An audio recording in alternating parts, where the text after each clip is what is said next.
Doesn't feel Hello, like everybody! We are live with that girlish squeal from Draco, also known as Zane. Hello, everyone. Hello. Hello? Anyone? Hello. it. Oh, Draco, I think that's no. your cue to say. Oh, you broke. He broke too early. he broke. Oh We have one viewer. Who? no. I have. Oh, I should probably. You Oh fucked. yeah, it's true. Listen. Didn't I I knew had- had Thanks, to... Soul Crusher 669. I Yeah, was no booting problem. up Raid Shadow Legends so I could do my Fucking daily hell. and set it on autoplay. Oh, Fucking no. Raid Shadow Legend losers. Oh my Critically god. acclaimed. This is where we find out that Eric couldn't make Oh. it because he was too busy playing I Genshin think he's Impact. ashamed of us, to be honest. Ashamed of us! He's the one who jumped off a cliff! Yeah. But if you lead a To be horse to fair- water and he drinks Yeah. forever and dies, can we To be really fair, he blame didn't try him? to Stupid. jump off. He tried to jump into a cliff and he ended up jumping off the cliff. Such a shame. Well then, Oh, that sounds like his problem. how's it going, guys? Eric, you look different. He's talking about you, Mythman. Yeah, that's you. Shut. Yeah. Charlie. Are you Yeah, really you called me doing Eric, this so I to just me waited. again? I just held you down. Yeah, get fucked. How do you like Ah! that? For those of you who don't know, Charlie is one of, or was, I suppose, one of my players of the Friday group. He was an Unga Bunga boy. He fought death by drinking milk and becoming a fishman. It was weird, it was awkward, but it was also funny as hell. So I brought him here to reinforce you all, which we will hopefully be doing soon. I'm going to skip going around the there'll be table any since I'm reinforcing already this stressed bullshit. and late. Shut the fuck up now. Just go really hard. Wow. I'm Talk about sorry. being stressed. We're going to take a Already deep on the breath. rocker. Woosah. Who wants to give the recap for what happened yesterday? Yesterday? Yesterday. Yes. On I think Fable it should Table.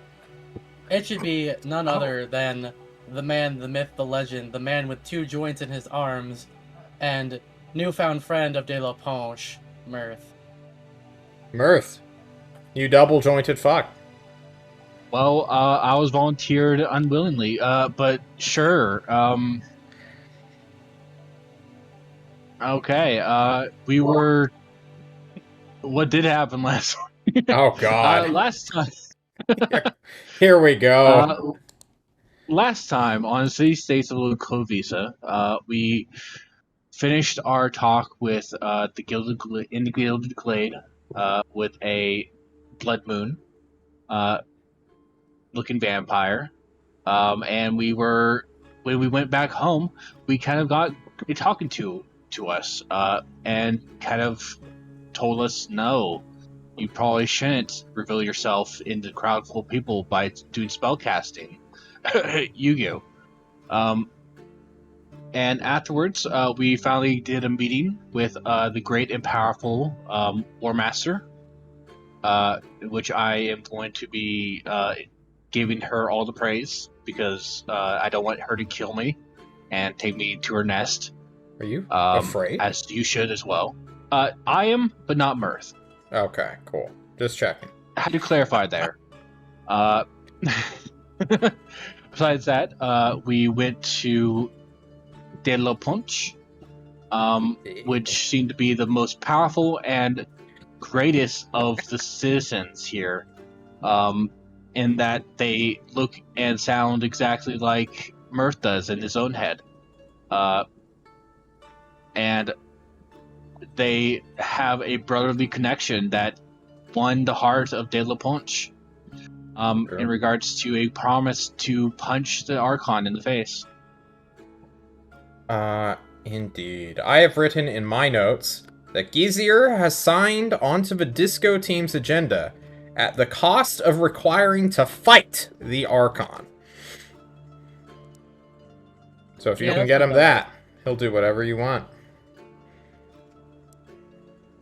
As we all know, he speaks with a French accent, but I don't want to yell into my microphone right now, so I won't.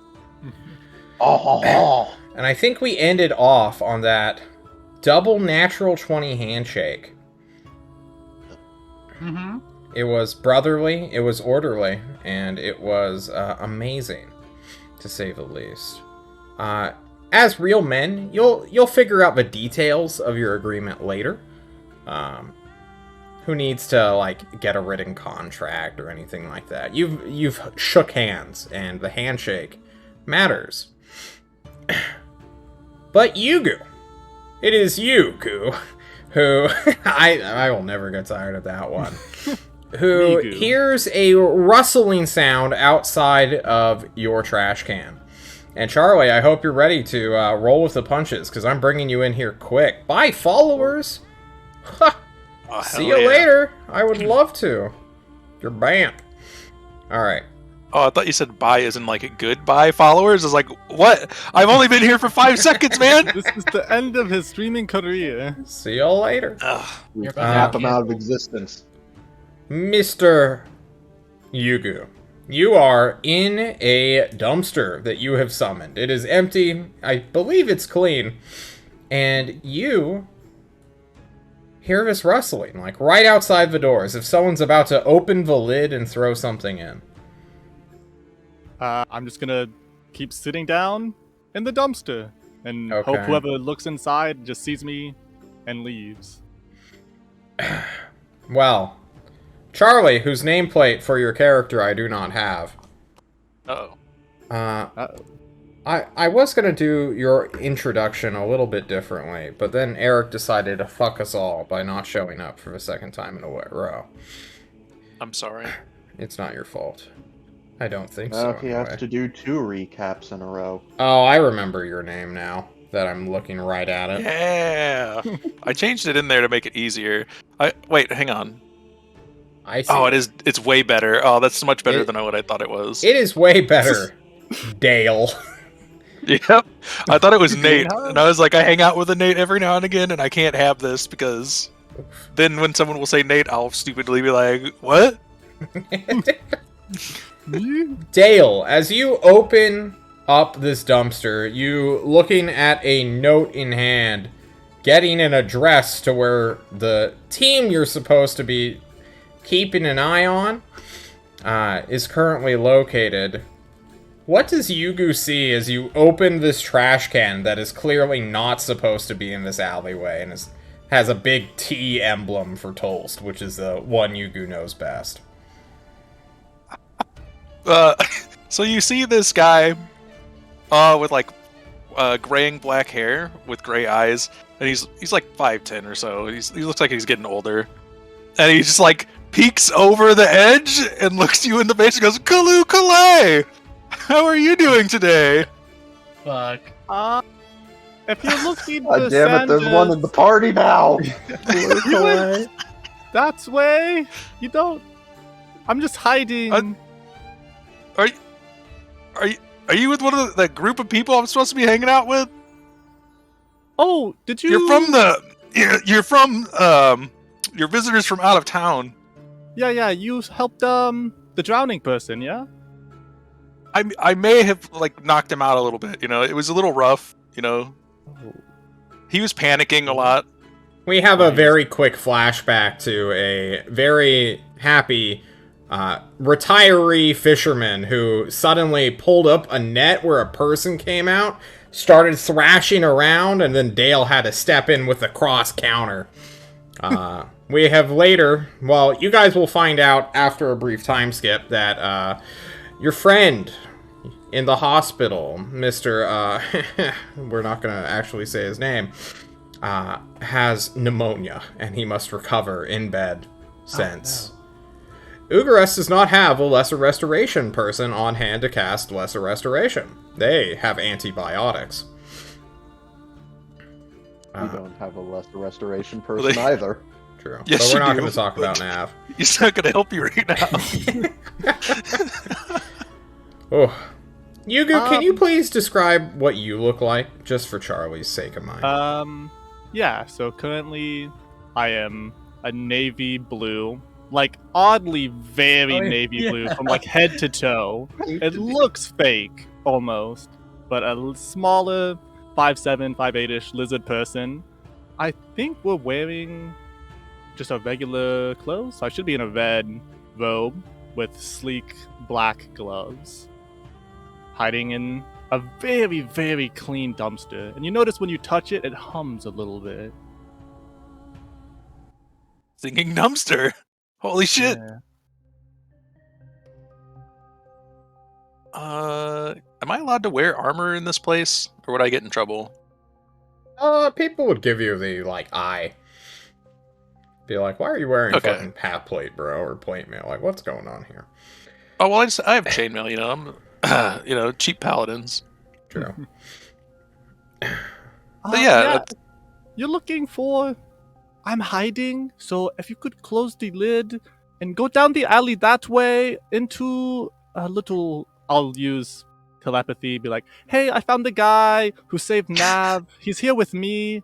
Do you want to meet up here, or should he go with you guys? just awkwardly making eye contact at this moment. Yeah, I'm like, hang on. Runt's just gonna be like standing back from Mirth and LaFon. She's being like, I thought you were hiding in a dumpster. How the hell did he find you? More Opened it? importantly, what? Whatever. Just, Dale, you look at a note that just says, investigate anything that looks out of place. Just, Like hand you the note. Like here, yeah. this is how I found you. Oh yeah, that makes sense. I mean, if you found him, just bring him to us. We're gonna head back anyway. I think we're all done with LaPonche for now. Okay, I'll step out of the dumpster. Like, okay, yeah. Come with me, but I'll like go against the wall. Be sneaky, like, yeah. We're not supposed to be here. Okay, yeah. I could be sneaky. So like rattling around like in chainmail and like with a shield on my back that has like an obvious spot where an emblem was recently taken off. I'm very sneaky. Kaloo Kalay. Hey, you're talking to a purple lizard, so No one in this fucking town can do sneaky.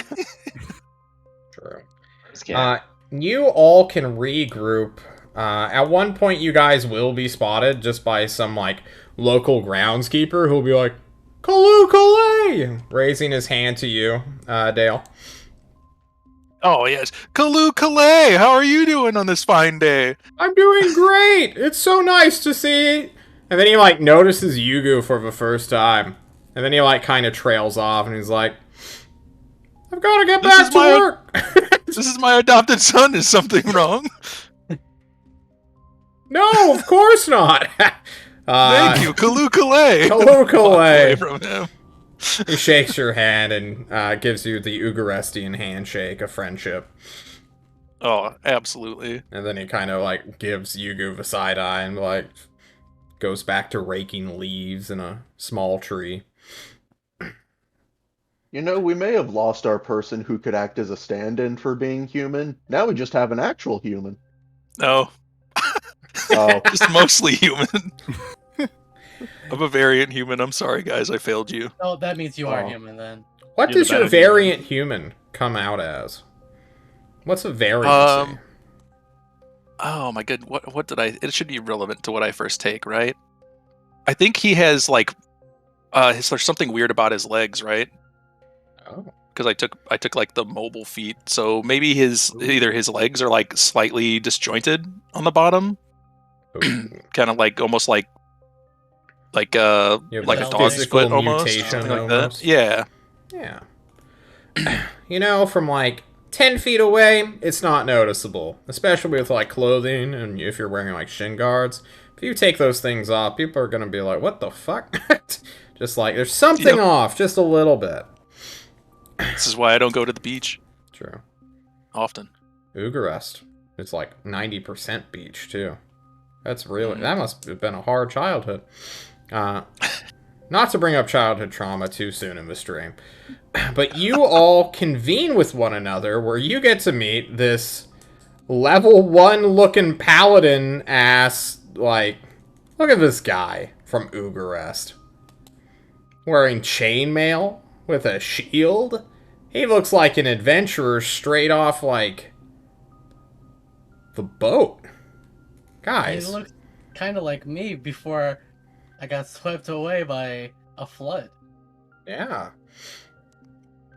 We're like twice as tall. What does Dale see, starting with the tallest person working our way to the shortest person? Yeah, you see a really hot looking, Very attractive. very attractive, um, 7'3" looking, chocolate skin, bald with a goatee, two double jointed arms that kind of go down to his knees, and kind of a giant, kind of jovial smile, like he is just confident and knows that he's hot.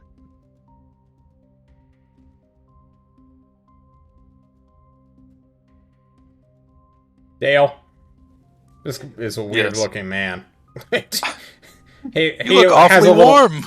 he has a little twitch in his eye that you just can't help but notice is like flickering just a little bit too much. And like he doesn't snap his head places, but like everything kind of is drawing his attention away from you and making direct eye contact with you. It's like Yeah. make eye contact back and be like, Clue Calais? The Yen Kulukule. Oh, good day to you. Yeah. Oof. I think Zane is next in terms of height. Yes. You see a 5'9", pretty slender guy with some shaggy brown hair, pale gray eyes and some glasses, and very long pointed ears and a very sculpted face.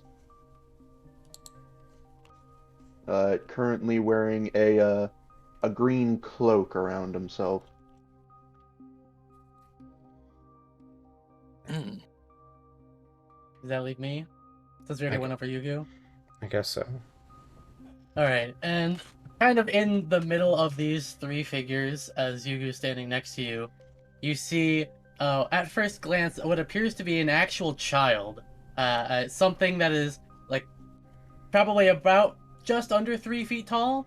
And then, as you look more at him, you see that it has more of the features of a young adult in a very small body, as his proportions seem fairly standard of an adult, just kind of shrunk down, with the exception of his feet, which tend to be a little larger than what you might be used to seeing.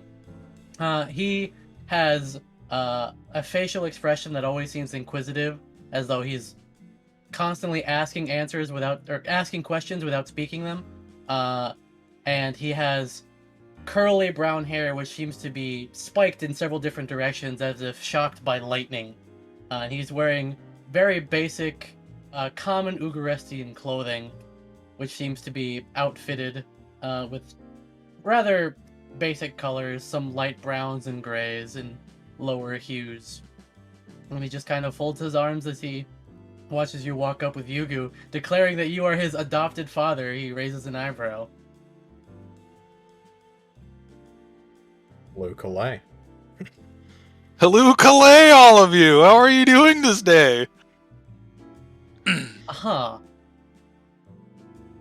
I don't believe we've had the pleasure. You Of are course not. I'm Dale. It's a pleasure to meet you. Dale. Yugu? I assume you've met Yugu. You Oh. had introductions. Kind of. I Yes. used to get to do this all the time. Yeah, and I'll like grab your hand. I'm Yugu. Pleasure to meet you. I'm sorry. It's nice to meet you too. I guess I'm sorry as well. I don't know why we're sorry, but you know, at least we could be sorry together. We're just one great sorry group, aren't we? You could say that, yeah. Mm, So, how'd your guys' meeting go? Did you have fun? He just kind of gives you a sidelong glance. as he just kind of immediately ignores your question and just points towards Zane and says, this is Zane, this is Mirth, but I don't believe I know. You said it was... I'm sorry, I'm terrible with names. You said you were Jim? Billy? Dale, that's right, I'm sorry. You said you Yeah, were there you Dale. go. Hmm. Who sent you? Oh man. Oh, hang on. I I feel can't like remember names either. look, guys, I'm not gonna lie, I severely underprepped Charlie for coming into this stream. Prepare yourselves. Your friend who has asked for your assistance, Dale, that you happened Warmaster's upon father. Nav. Yes, his name is Gordon Alabaster. I'm sorry Gordon for sent me, of course. No, you're fine. I watched it like 4 times, and you referenced it at least 5 times. But my brain, with ADD and no medicine, is just doesn't work very well sometimes. I understand fully. Ron will hear you say Gordon, and then his face will kind of soften a little bit with recognition at the name, and he'll go, oh, alright. Well, I guess you'll be sticking with us for some time then, yes? Of course, Kalu Kalay. We And just have to avoid Xander as best we can, because he's a piece of shit.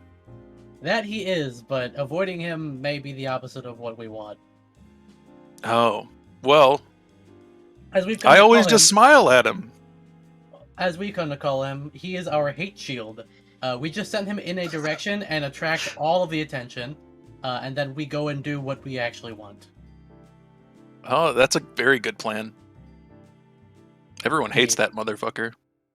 Indeed. I have a couple questions, friend Dale. Mhm. You know how to do the driving and like the laws here?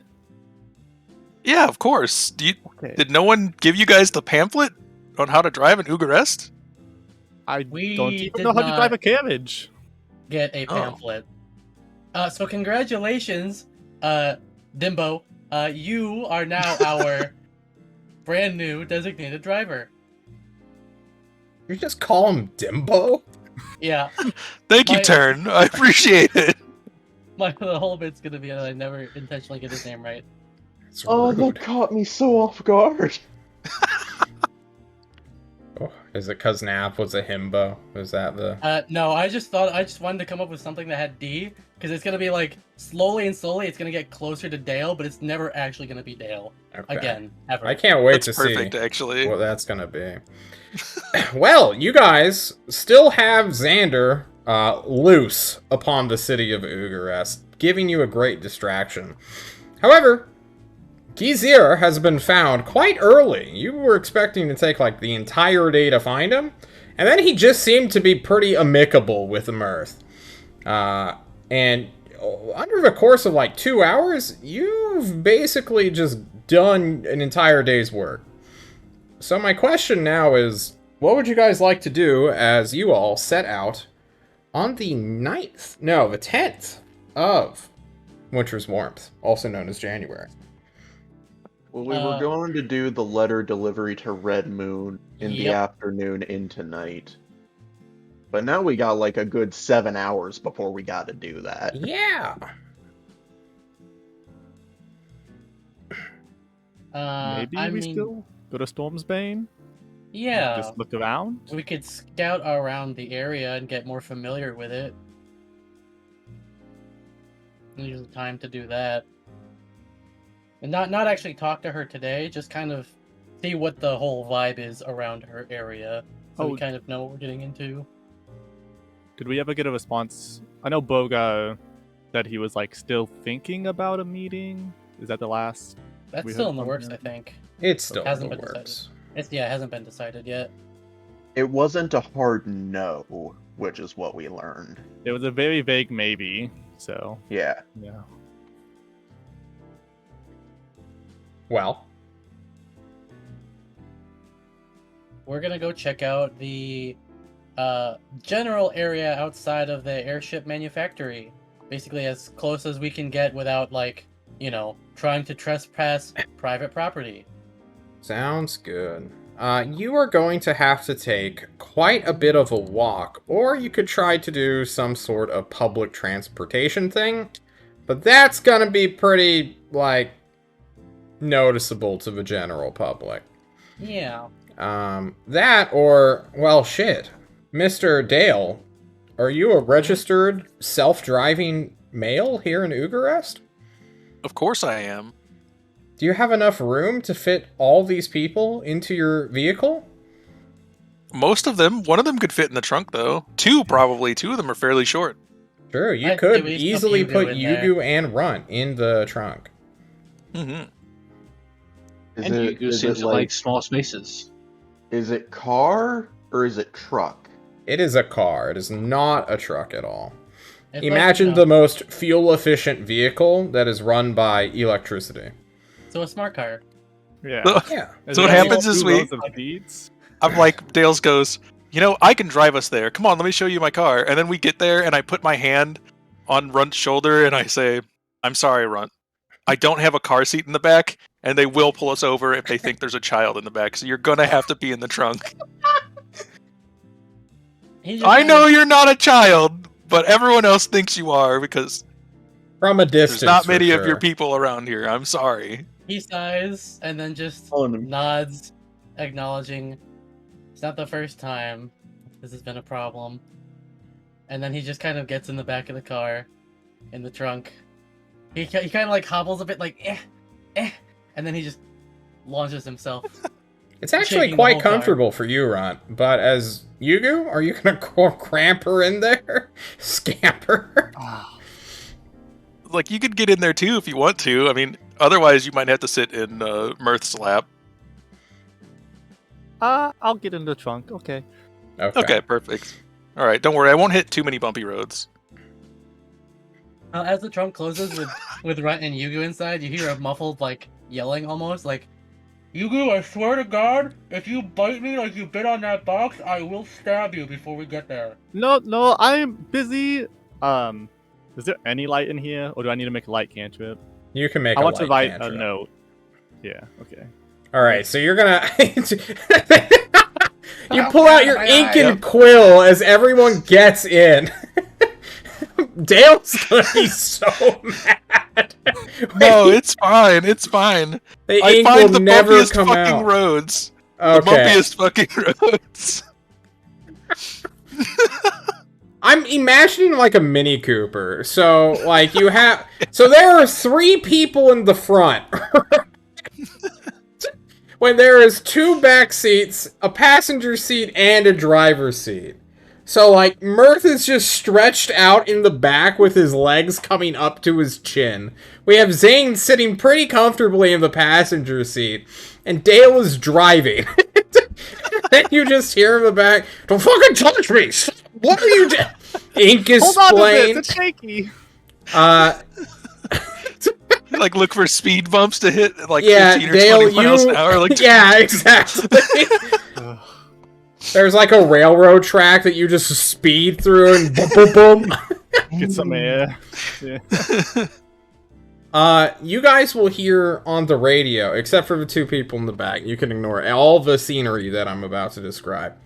But on the radio, there is like an audio reporting of a current high-speed pursuit that is happening within, not in your area, but towards your area that you are going. And as the newscaster or news anchor identifies that it is Xander, who is currently on the run still from the police, he is doing circuits around Ugarest, and the cops are trying to currently hit him off of a cliff to send him into the ocean. They have so far been ineffective in this pursuit, but there is hope yet. So, like, To- would Xander's ability to auto-teleport when he's about to get hit apply to the car as well? You don't know, Zane. Xander, or not Xander. Dale definitely knows this answer, but if Dale wants to keep it mysterious, or if he just wants to declare something, By all means. Do you ask or do you say that out loud? Zane would probably say it to himself, not really expecting an answer. Like you say, it's pointless. That fucker, every time you do anything to him, he's just out of the way. Every time you hit him with a car, he's just gone. You hit his car with a car, he's just gone. He's too powerful. Dear Lord.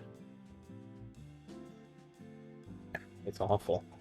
But you guys have a lovely drive. Well, one of you has a lovely drive. No, as the rest of you are kind of just going along with the flow. You will pass through the estates. You'll go through a school zone over here and pass the airship terminals, where you can see up in the sky there is a small fleet of around 20 airships of varying sizes. Many of them are equivalent, if not slightly sleeker, than the ones you are familiar with. These are the military airships of Ugarest that are kind of patrolling over the communal park all the way over the harbor. Or the North Harbor, excuse me. And eventually you guys will find a place to park, as if you're going to the park, and then, head deeper into the city, closer to the factory. Which is apparently called Stormsbane's Factory, with a green star in it. Very important. Very important. Very important. Okay. When you guys get out, you see Yugu is covered in ink, so is Runt. His little inkwell from the letter he wanted to write, not being the right utensil for this job. What was it, David? Dale. I don't know how these cars work, but maybe drive smoother? This kind of is a waste. The roads are just so rough now. Xander probably fucked up the road all the way through there. That son of a bitch, he's done it again. Okay, so will I expect it to be that bad everywhere? I would like to write while you take us places. We'll put you in the front seat next time, and we'll see if Zane can survive the back. Okay, next time. From that little road trip, could I infer that he was intentionally going for worse roads? Give me an insight check. Yeah, let's Give me a deception check while we're at it, Mister. Mister, I'm pretty fuck okay, around and please. find out, Dale. Natural 20! Wow. Oh. Wow. Natural 20s are always a success, but he did roll higher than you, and I want to respect that. Yeah. It's fine. It's Fair. fine. Zane, I think you know that he was fucking with them, but you think that they deserved it.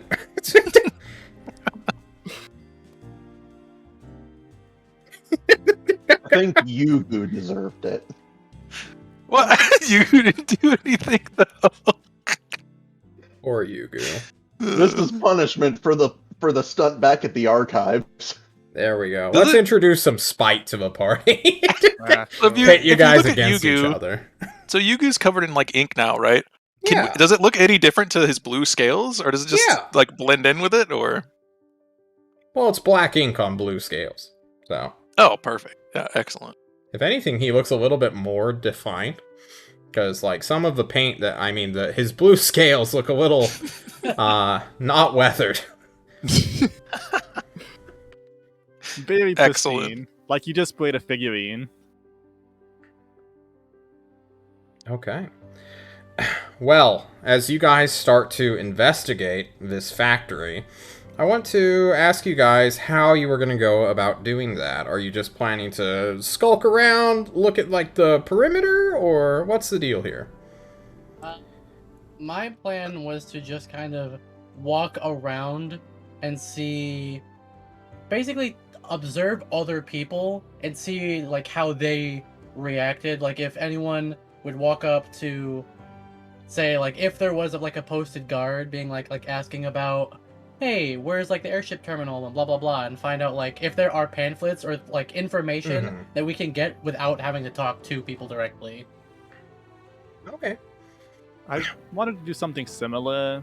I'm gonna take some notes, get my scribe's kit, ink, and I assume we're gonna be here until pretty close to nightfall, right? Well, for a few hours at least, because we need time to make it basically halfway across the city to the glade. I want to see where people come in and out, if they do at all, and how many, and if I can keep track of people who like have very specific looks, like workers, I guess, going on their lunch break or something. You know, I want to be able to find people I could come back to later and then get information from. Okay. So we have, it sounds like Runt and Yuga are going to post up like near to a gate and just observe things. Yeah, we're gonna people watch. What are the rest of you guys doing? Hey, Dale, right? Yeah. Can you like interview one of the people who work here? Yeah, I was thinking about walking up and asking that guy over there, that like guard, to see if there's like a guided tour or anything we could sign up for, and then like we'll just like walk in there, you know? Yeah, we'll go with that. Mm. What about you, Zane? Zane will. He's just more going to traffic watch, just like see the traffic coming in and out of the area. Yeah. Just see how busy this place is. In like general. So this place, let me just describe what this factory is. This factory is clearly like a several story tall, I almost want to say it's kind of like a campus, because there's clearly like the manufactory and like where things are being built. That is like a section, and then a little bit close to that is some sort of taller but like squarer structure, maybe like an office building almost.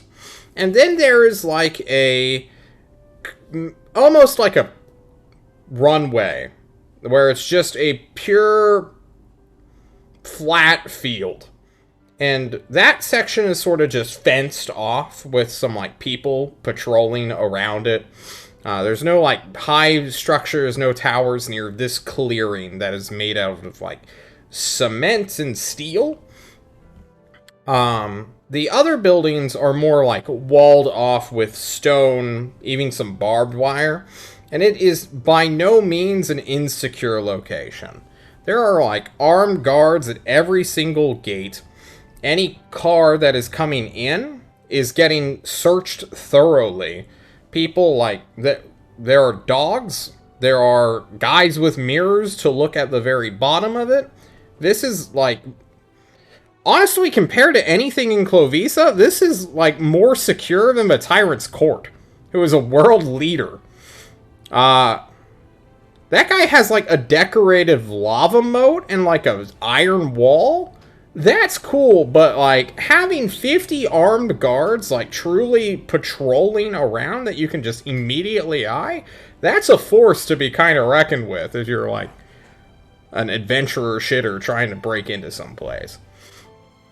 That being said, there's a lot of foot traffic coming in from like checkpoint gates and like a fence maze. Maybe like if it's lunchtime, that'd be third shift getting off. So like 100 to 200 people are kind of leaving at noon to just go home. And then like an hour or so later, more people will be coming in to pick up the 1 p.m. basically to like 10 p.m. shift. Because this place is like 24/7 going. This place does not close. The vehicles that do go in through a vehicle gate quickly disappear. They go out of sight, so there has to be some sort of internal parking lot, or maybe like underground parking. Dale, who is a resident here, knows that On an island, you have to be pretty efficient with your space, so if you cannot go up anymore, just due to the fact that if an airship parks here to get work done, then you have to go below. Underground parking lots, garages, stuff like that is fairly common here. I'm trying to think if you'd notice anything else immediate. Well, I'll ask, people going in and out, do they always like have to talk to the guard, or do I see people who just walk right by? Most people have badges that they are like interacting with a gate, like an mechanized contraption to Yugu. I guess Yugu lived in a bunker for a while. You would not be unfamiliar with like how keycards work or electronic locks, but basically there's a turnstile gate that like you hit your badge, you quickly walk through. Some guy does the exact same thing like 2 seconds later, and then hopefully everybody gets out within like a minute or two.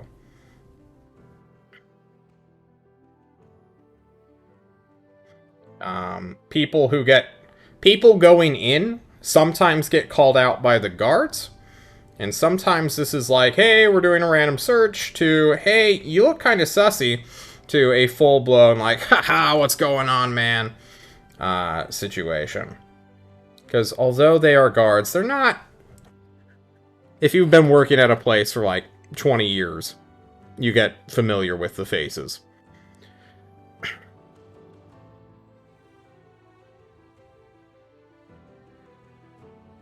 How So about that's- that guided tour? Yeah. Is there like a front office where anyone could walk into, or is it all like surrounded? There is no front office, but there is like a guard station that is like right next to the vehicles and then right next to like the pedestrian walkway. Okay. You also see just random civilians sort of just passing by. There's like a sidewalk next to like this building, because you have to be very efficient with your space. Those guys just don't get in line to like walk in. They just, go around. Perfect.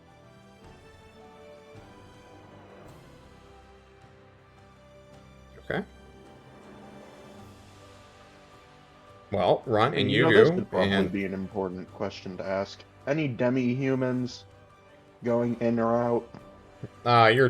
I'm imagining that you guys are far away enough that you don't draw immediate attention by clearly,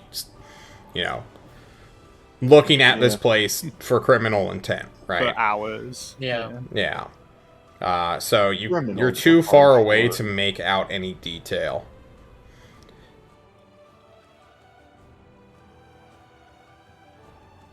Mm. Did we ever see a shift change in the guards? That I will actually need the perception check for. Okay. I will be watching for that as well. Okay, you both can roll. 18. 13. The not a child does not see it, but Yugu, with your keen eyesight, and I just suppose that you are more just familiar with distinguishing individuals, you do see that there is like a staggered guard change. It is not like 10 people come on and then start working. It's like one guy goes on break and someone takes his place, and sometimes that break just doesn't end, and then other people kind of rotate out. Nice.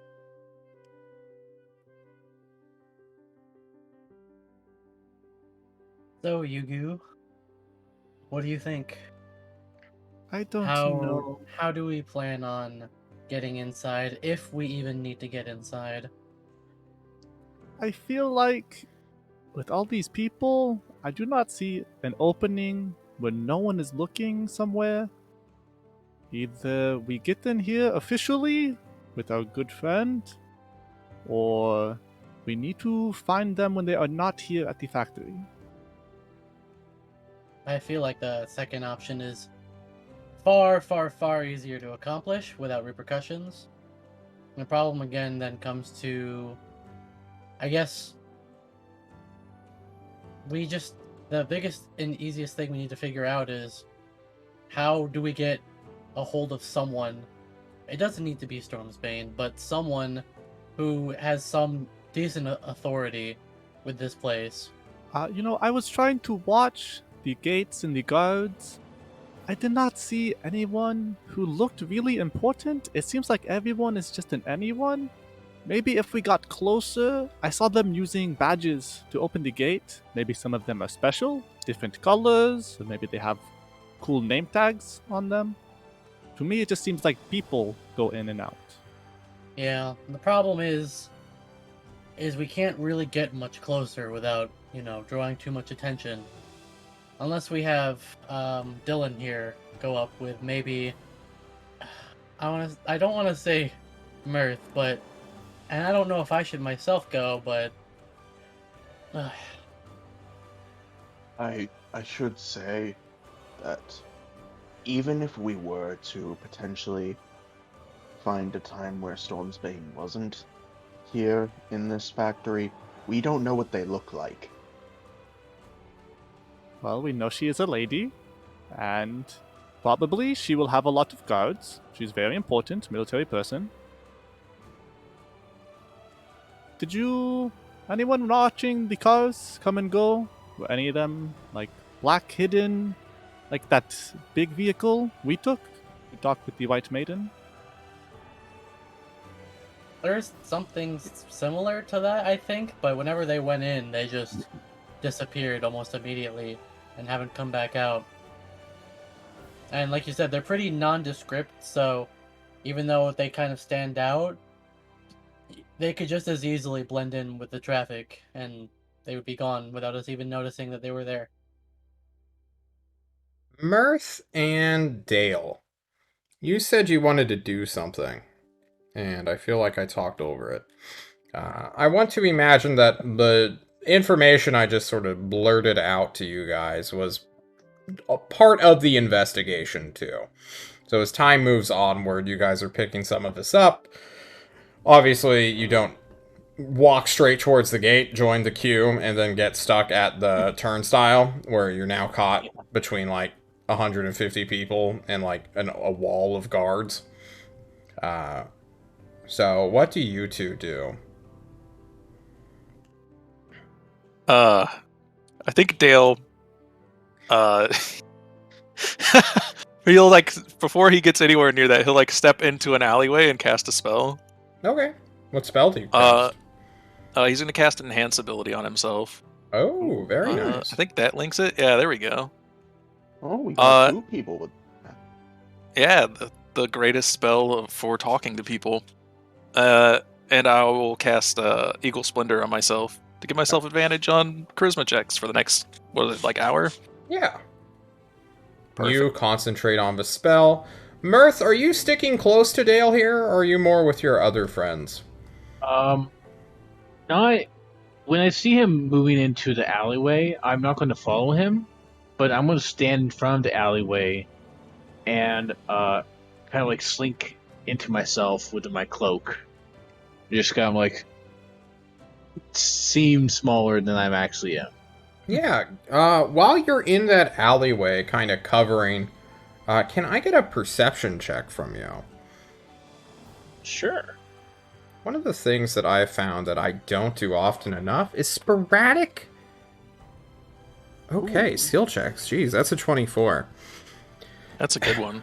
Mirth, how knowledgeable are you, even before you became so self-centered that you've become God, of the other task force members? You were in the reserves for quite some time. Yeah, I would say I would be interested in it because I was hoping to make sure I'd get knowledgeable for any task force I was applied to. Okay. And if I was applied to a new task force with new members or reserves, then that'd be something interesting for me. Okay. Well, I have some news for the madman of our group. Through the cloud of insanity, and you normally now ignoring faces, you notice that there is a old, faded, like, missing persons poster that is fallen into, like, the crook of this alleyway, caught between, like, the dumpster and the cement wall, or the trash can. They don't have big dumpsters here. And you go to look at it, and it is of a purple tiefling woman, youngish even, that reminds you so much of this old bard named Aurelia, who worked in the political team before she was engulfed in a fire tornado that destroyed her and Rembrandt, the turtle rat druid. Excuse me. Yeah, that was a while ago. It's been a hot minute since that It's happened. been a while, almost like 50 sessions or so. Oh.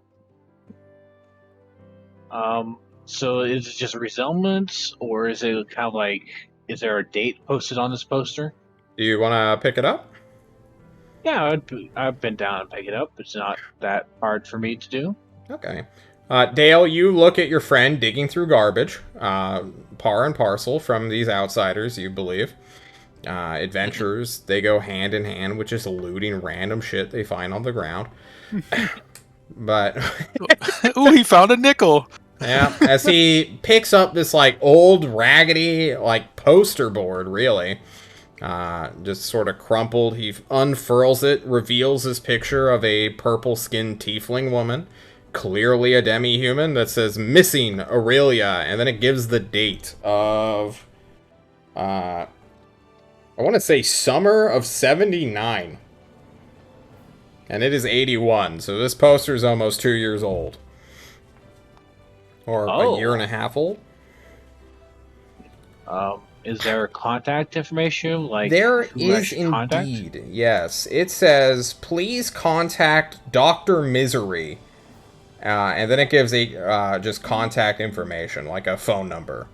You don't immediately understand, you don't know what a phone number is, because you don't have a phone. You have a radio from, like, the 1950s. But, like, Dale, he knows, like, there is a landline here. Yeah. Dr. Misery. Dr. Misery. Okay. Is there a location on that poster as well?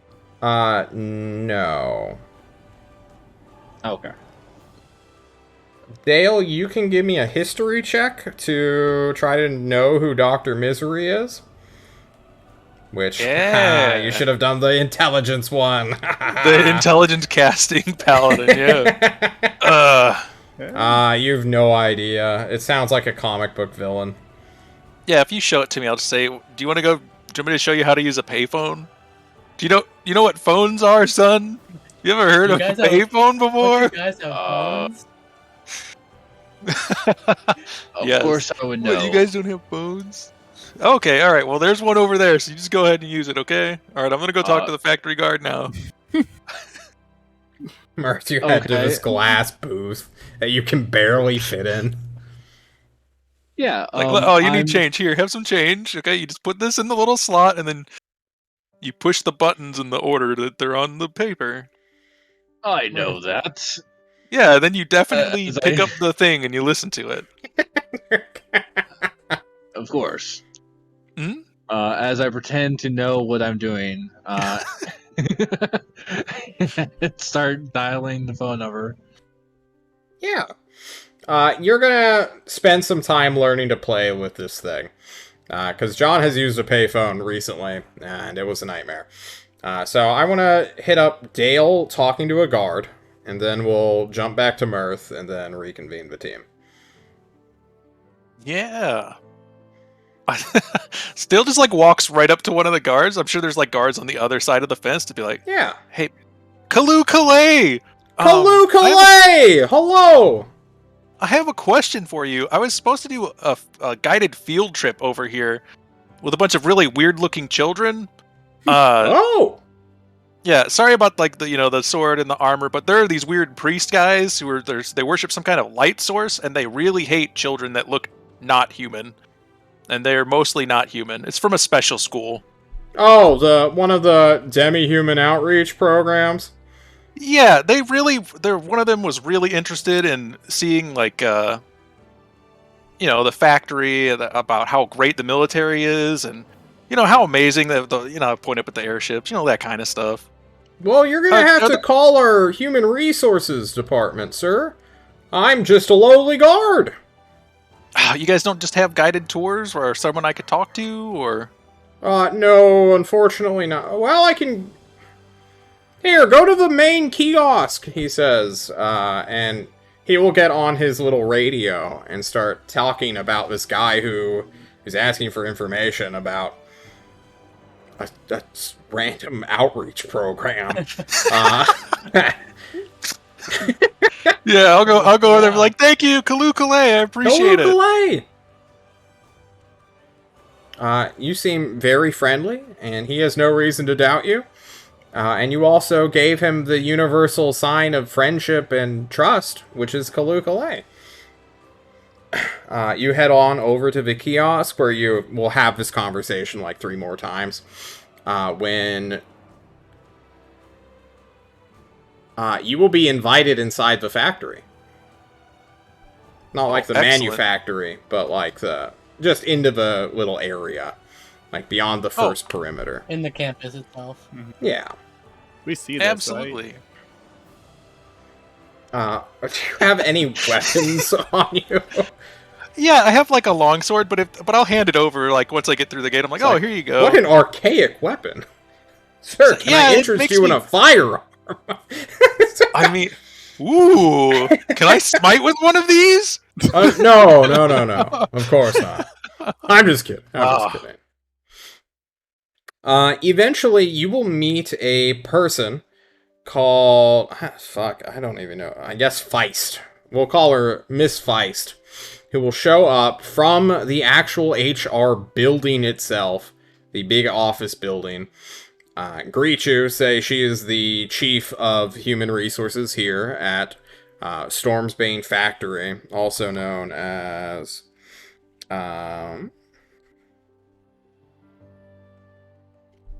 I don't actually have a name. Fuck it, Stormsbane Factory. And she will ask you all about this little thing, and I'm gonna need I need a deception check. You're trying to bullshit your way into getting access to this fucking building. Absolutely. The thing is that it's all charisma checks, and deception is a charisma check. It's true. So I have advantage at it. You sure do. You got a +7, like a beefy boy. Oh my That's 4 ones in a row, everybody. Look, that's 1,111. However, We did she it. rolled a 5. Such through your bullshit. We're both bad. Hell yeah. High five, lady. You high-five her. It's great. She's like, oh, we've been looking to do some community outreach as part of a tax write-off we've been trying to get done. Nobody, no school in their right minds would ever, ask us, a military factory and research development building, to do student tours. How else would the next generation learn to hate Maelstrom if they don't start touring young? So exactly. Miss Feist seems up in arms wanting to do this, and she wants your contact information. What school? I think I'll tell her that it's a private school run by it's run under the War Master's tutelage, because the War Master's a very well-known demi-human, right? Yeah, well, yes, she is. It's a very private school, and I'll say that this is like a military academy or something. It's for young hopefuls, yeah. Okay, we're interested. Mm-hmm. I guess she'll get relevant contact information so that your bosses can talk to one another, ? Yeah, absolutely. And then I just bullshit my way through it as best I can, and giving her the number to an aide somewhere else, and then I immediately after this conversation have to call this guy and be like, yo, you need to make up this fake fucking place and get us some stuff so we can get into the factory. Dale, how do you introduce yourself, or how will she remember you by? Oh, he's wearing this like shitty old like armor, and he's just like this old guy, but he's like magically enhanced charisma, right? So he's got like his voice sounds really nice. He's got that weird like the light keeps Yeah. like shimmering through his hair, and he's just like Kalu Kalay, it's a pleasure to meet you. And then I'm like, did you Okay. hear about that weird car thing going on with Xander? Oh, that fucker, they son haven't of a pushed him into the bitch broke water. in here recently. He's Trying just to the get opposite. into the ladies' locker room again, that son of a bitch. You can't even do anything about it because he just We don't even teleports have away. women working in there. That is purely like a safety thing. No women work in the factory. Wait, what if he likes guys? She gasps. You guys gossip about Xander and whether or not he is solely skirt chasing as a pure distraction to hide his homosexuality. I'm sorry, Xander. Xander doesn't mind. I meant more like what rank, what authority do you have to make this deal? Are you like Dale the superintendent? Are you like a principal, a teacher? Oh, weird? I'm the teacher, but I was like, I have to be armed because of that weird group that showed up recently that really hates people who look different. She assumed that you were like doing a costume bit, and you were like some weird historian teacher talking about medieval combat or something. Oh, absolutely. He looks like he could never like fight out of a paper bag. That's fair. Okay. Dale, the teacher? What's your name? Yeah, the field trip teacher. Okay. Cool teacher. Field trip supervisor, I guess. Dale, the teacher, contacted Miss Feist for a potential student tour. Alright, we're gonna see how that one transpires. This will be great. Student. Brunt's just hanging out with like 16 children that were all kind of connected to the fucking War Master. Alright, we're gonna see how that one plays out. On the bright side, I can at least help this plan when it comes time. Very true. With a foot in the door, you quickly depart to make some phone calls and make this happen before they contact them first. I was about to say, just call Gordon. True. Mirth, however, we're going to jump back to Mirth, and then we're all going to go and probably talk to a vampire. Mr. Mirth, you contact a phone number. You figure it out after like 7 tries, but you indeed get the voice of... I mean, I guess you wouldn't even recognize that it connected immediately, as sad piano music can be heard in the background of this call, where you hear a hoarse, feminine woman. Hello? Hello. Is this Dr. Misery? Yes. Who's calling? I just new to town, and I think I might have information that you might require.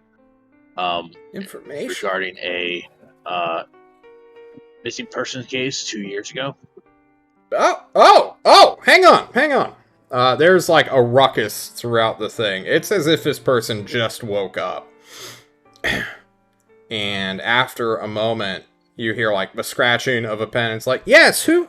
Can I get your name? I'm sorry. Mark. Mark? Yes. You will hear the jotting down of information. A pen hitting a wooden table or the paper beneath. As John takes some notes.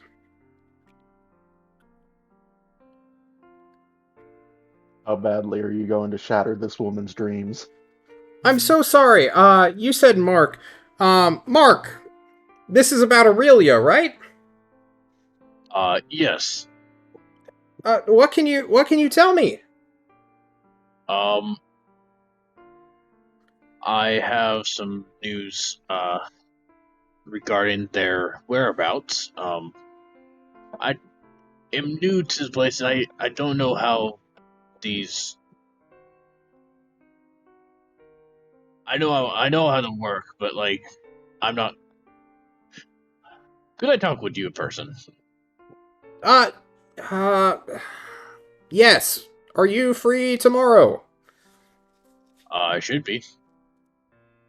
Uh, do you know of the park?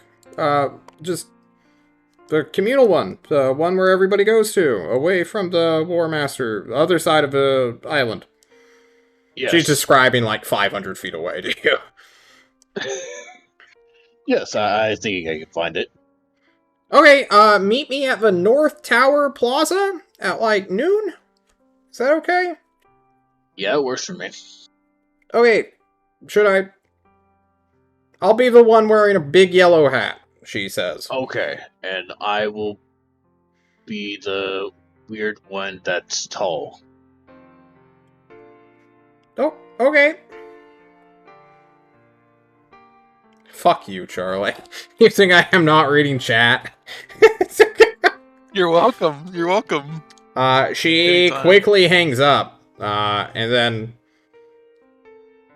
well, you stare at the phone. Hello? Yeah, it's good for me. So, Is it good for how you? do I stop the conversation? Like, do I press a button? And I'll be walking and standing there, trying to converse with this person who already hanged up for a good minute or two. Someone's like behind you, just kind of watching you.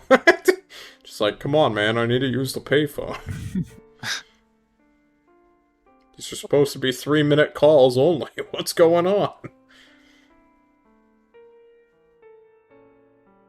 And then I'll eventually find out that no one's on the other side, and I'll hang up the phone and start walking. Yeah. You all can reconvene around 2 to 3 p.m.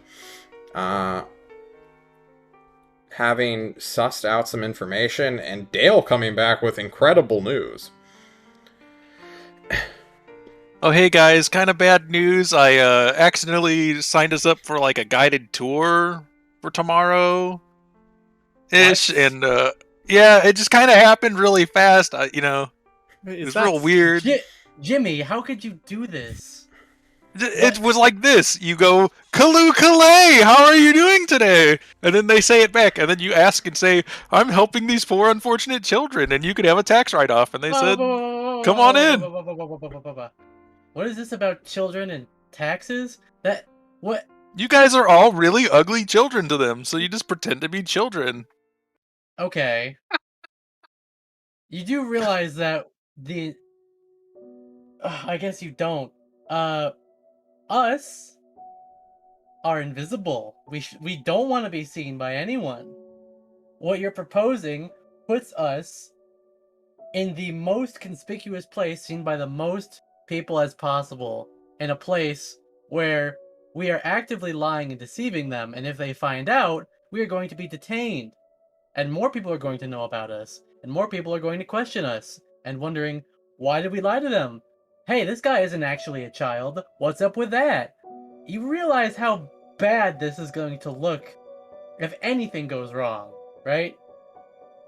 Well, don't do anything stupid, and we'll be good. He just squints his eyes at you like, what? What? Hey, Just pretend to be children. you're the longest standing member of the task force, right? I am, yeah. I'm gonna start relaying information about Dr. Misery and the missing persons case and all that. Like, do I tell them that their person died? He's gonna hold up a finger and point at their new companion saying, we're gonna table this until we talk to Dude at home base. Until now, that's getting tabled. Mirth, I would like to be there for that conversation, though. It's coming because- at noon tomorrow. Well, Fuck. That's not enough time to do any prep at all. This man's gone. He's become a maverick. Ron just starts like breaking down, being like, "Oh my god." Look, I was Okay. joking. I didn't make an actual appointment for it, okay? We can schedule it for later on down the week. It'll be fine. Then why did you say it was for tomorrow? Because I forgot what time I said. Then just said you what? You just see him. We like, haven't complete- even made it yet. Don't worry. We'll get there. We'll get there. He I like just pat ca- you on he the ca- head. He cannot comprehend like the high level of just complete chaos you're just throwing around. I like to imagine Zane and Runter doing the exact same facial expressions. Like, I'm done with you. I'm done with you, Billy. Mirth, we will talk to her tomorrow, and we need to talk. That's separate, and that's personal. If it was about Aurelia, Yes. I don't even know what we're supposed to tell them. What should we tell them? How do we tell them? Ugh, so much to think about. I'm gonna need time to. Wouldn't know who Aurelia is.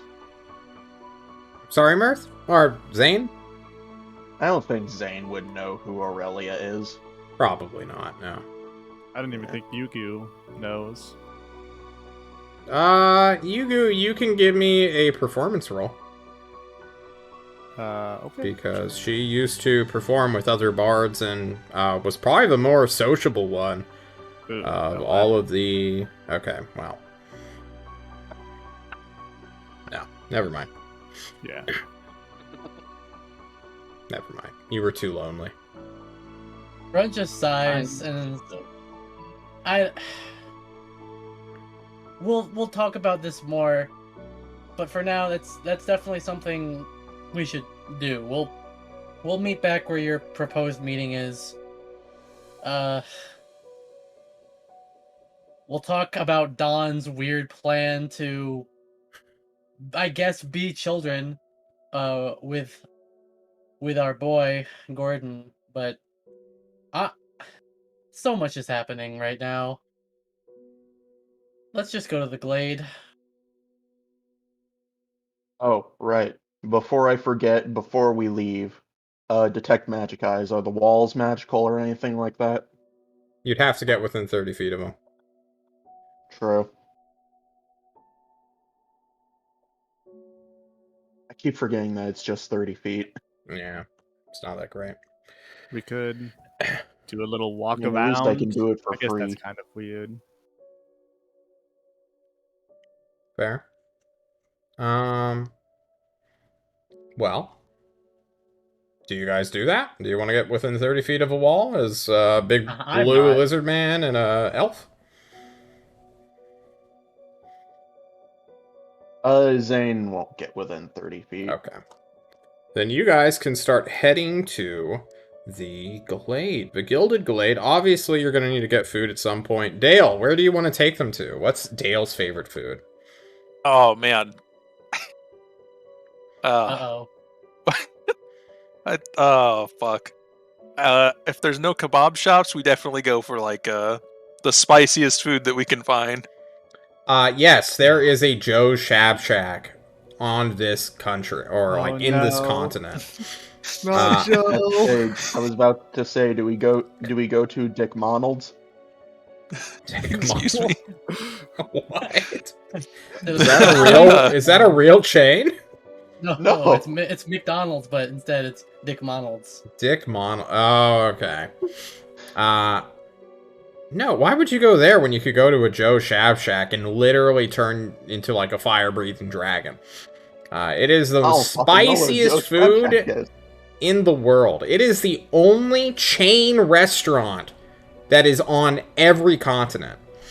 And apparently in Ugares too. There's Joe Shab Shacks apparently in Hyperia. They're very rare, but if you can find one, you can breathe fire through spice.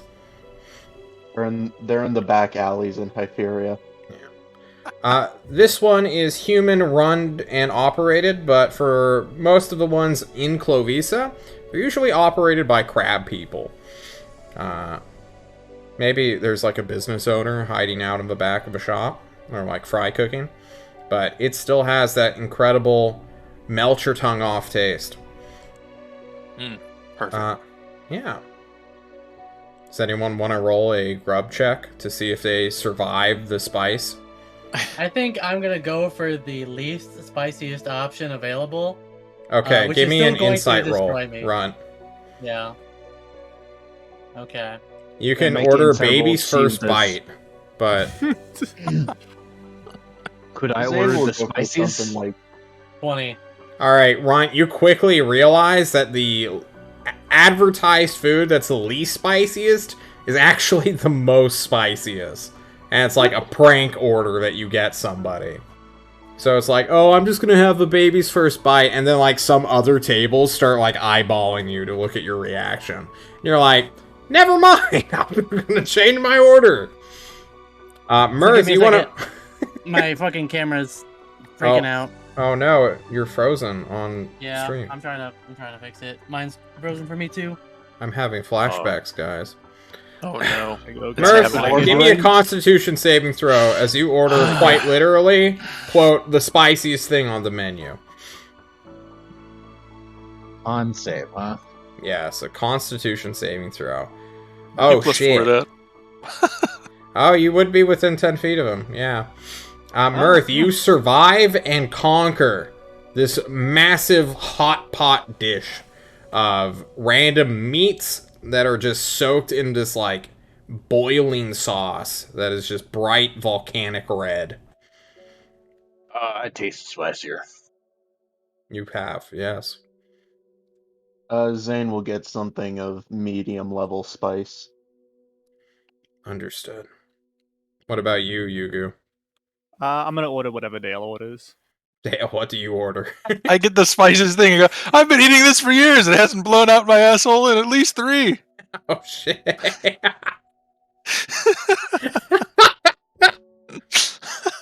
Oh my Thanks, god. I guess. Oh, we have lost Grunt. Unfortunately. I'm still here. I'm just Okay. unplugging and plugging back in my camera, which usually fixes it. Well, I'm Runt now, so nice to meet you, everybody. I'm a little child, and I murder children, LOL.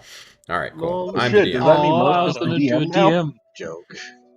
It's too late. Listen, I haven't murdered a child in like a full year. Good job. And now I get to pose as one as I get to murder other children. Yeah, maybe if we get more Yeah. children in the group, Yeah. it might be too much of a Listen, temptation for you. He's about to put me around a bunch of more children, so I might just murder them. Dale, during this time is probably when you'd like break away to make a phone call to Gordon real quick to inform him of your little scheme, which he is like, oh shit, I've never actually thought of this, and will go for it. He trusts you implicitly. Oh So, dear lord. Unfortunately. you're his friend. You I guys know. served in the war together.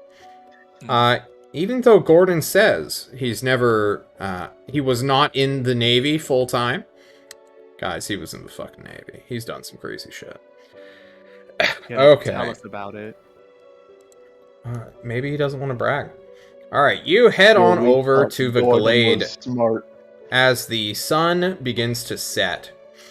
You will park your car somewhere in the street. Whoever's in the back was unlucky enough to get ink on their sleeve. But you head to this beautiful plaza, palanquin, performance While we're area, Going amphitheater. there, I want to write a letter to Red Moon. It's more like a personal note, like, hey, I want to do a non-aggression pact with my family back in Moolah. You seem like a strong individual, so just to get this out of the way, we don't want to do any fighting with you. Okay. Please sign here, here, and here. You can write up a very brief NAP. And when you guys get to the Gilded Glade, we will find out what Red Moon has for you guys. Right here after our break. We'll be right back, everybody. Woo! Whoa! Ooh. Whoa! Break time!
Hello, everybody. Welcome to the place where field trips are pog.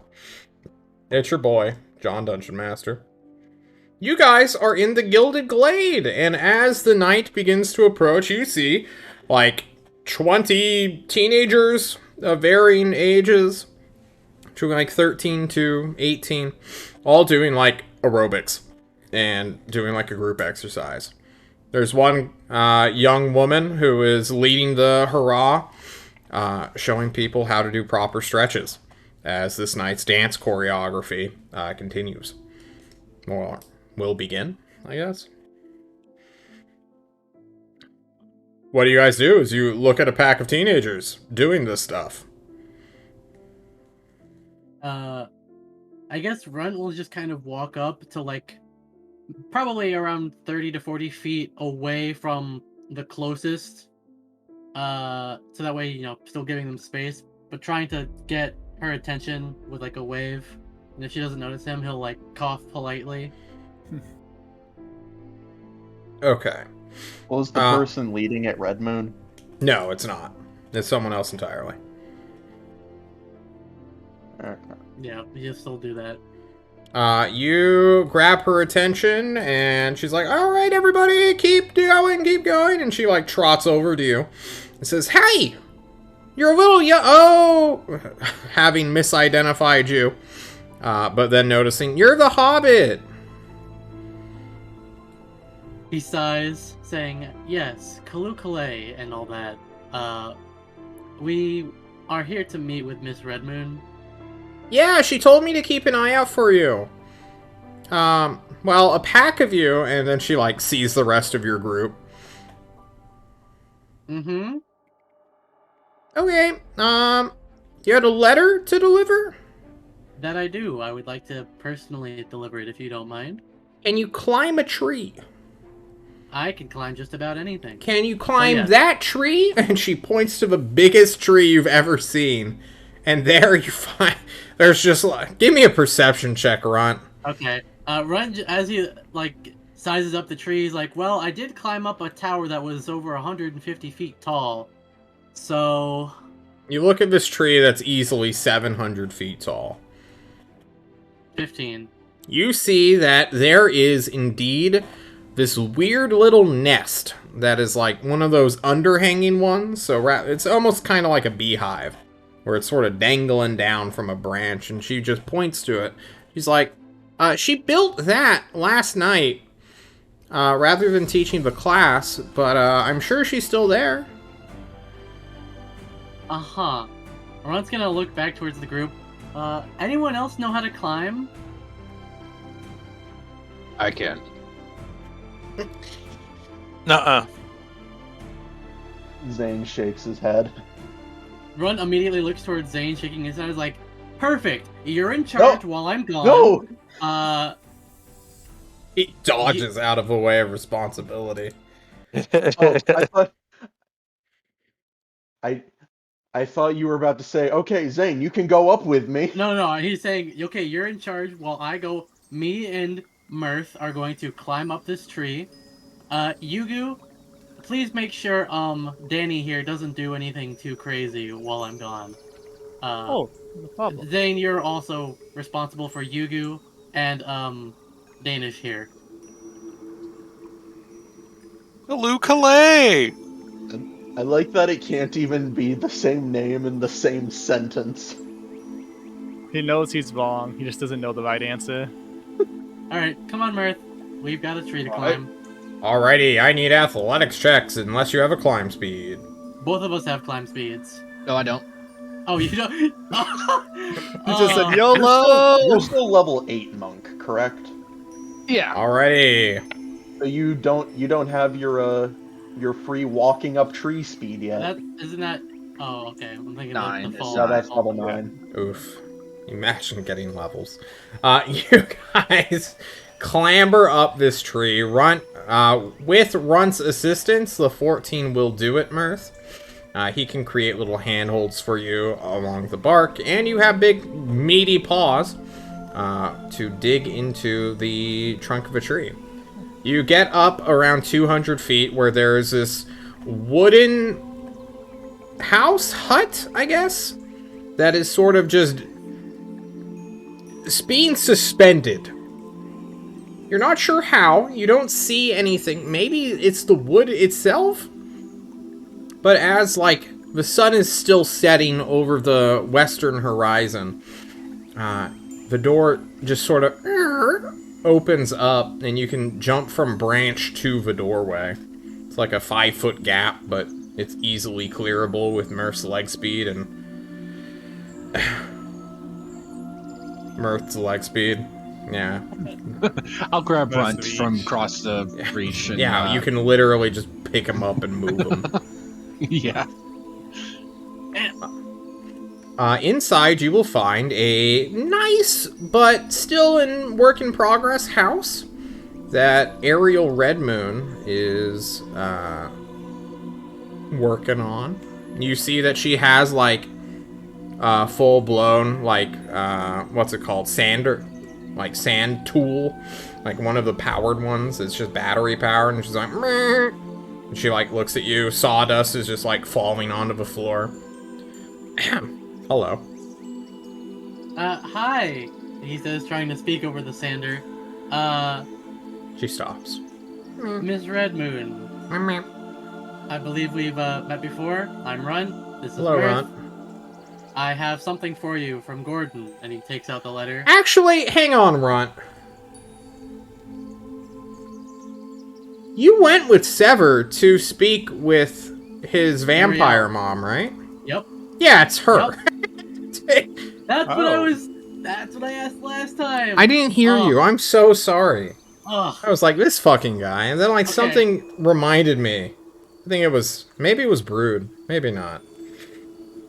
Actually, no. I haven't. I technically haven't seen her before because only Yugu I think has seen her. No, I'm Right? pretty sure It you was definitely went with Zero. Sever once. Yeah. No, I mean, like literally while we were here at Ugarest. Oh, Only yeah. Yugu has seen her. So I haven't actually seen her with my own eyes before. So True. I guess when Oh, right, he you were sees it, unconscious when we made the letter thing. Yeah. right? Oh. So actually seeing her for the first time when he walks in and she's like, "Hello," he actually goes, Oh. "Oh, you're Hey. you're Arabella." Yeah. Arabelle. You're the guy who was hanging out with my son when I was crazy. Well, I'm glad to hear you got over it and you no longer want to evaporate all the water in the world. That's good to know. Well, let's not jump to any false starts. Okay. Anyway, I have a letter for you from Gordon, he says very uncertainly, and he pulls out the letter. She and snatches it. He very slowly, like... No, it's like- already out of your hand as you're inching up. You're like, wait, where the fuck did it go? She's just like reading it close to her face. After a brief moment, she like makes a little origami swan and just like puts it onto a table that's not fully sanded down yet, nor polished. She's like, okay. He's offering me favors. I don't know what to Yes. do with that. I just wanted to teach people how to dance. You know, before I go crazy again. Right.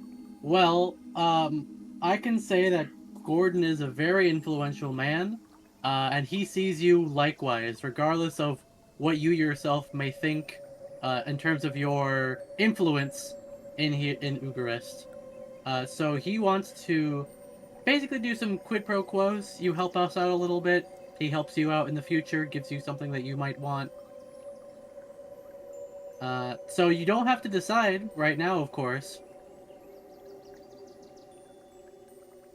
But know that you are being offered a substantial, something substantial in the future from someone who has the power and authority to make it happen.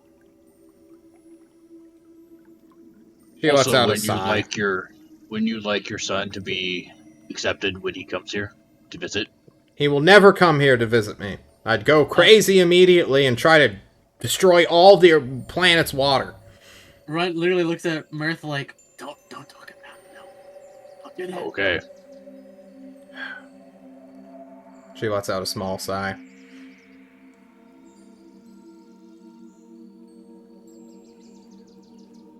Put me as a maybe. I don't want to get involved in crazy shit again. Well, all the major thing that would be asked of you, granted I haven't read what Gordon wrote to you, but from my understanding of the situation, the main thing that would be asked of you is that you would side when the time came with the War Master when a vote of confidence against the Archon would be made. That is all that would be asked.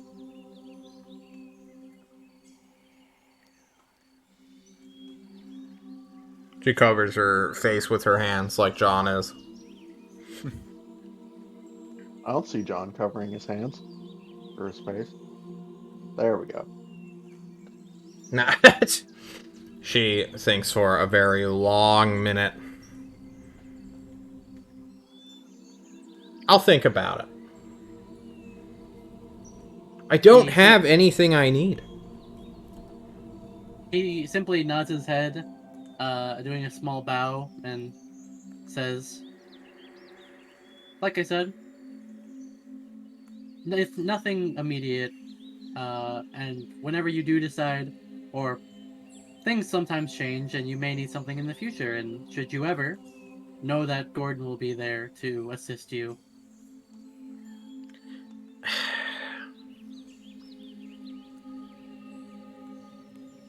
She lets out a sigh.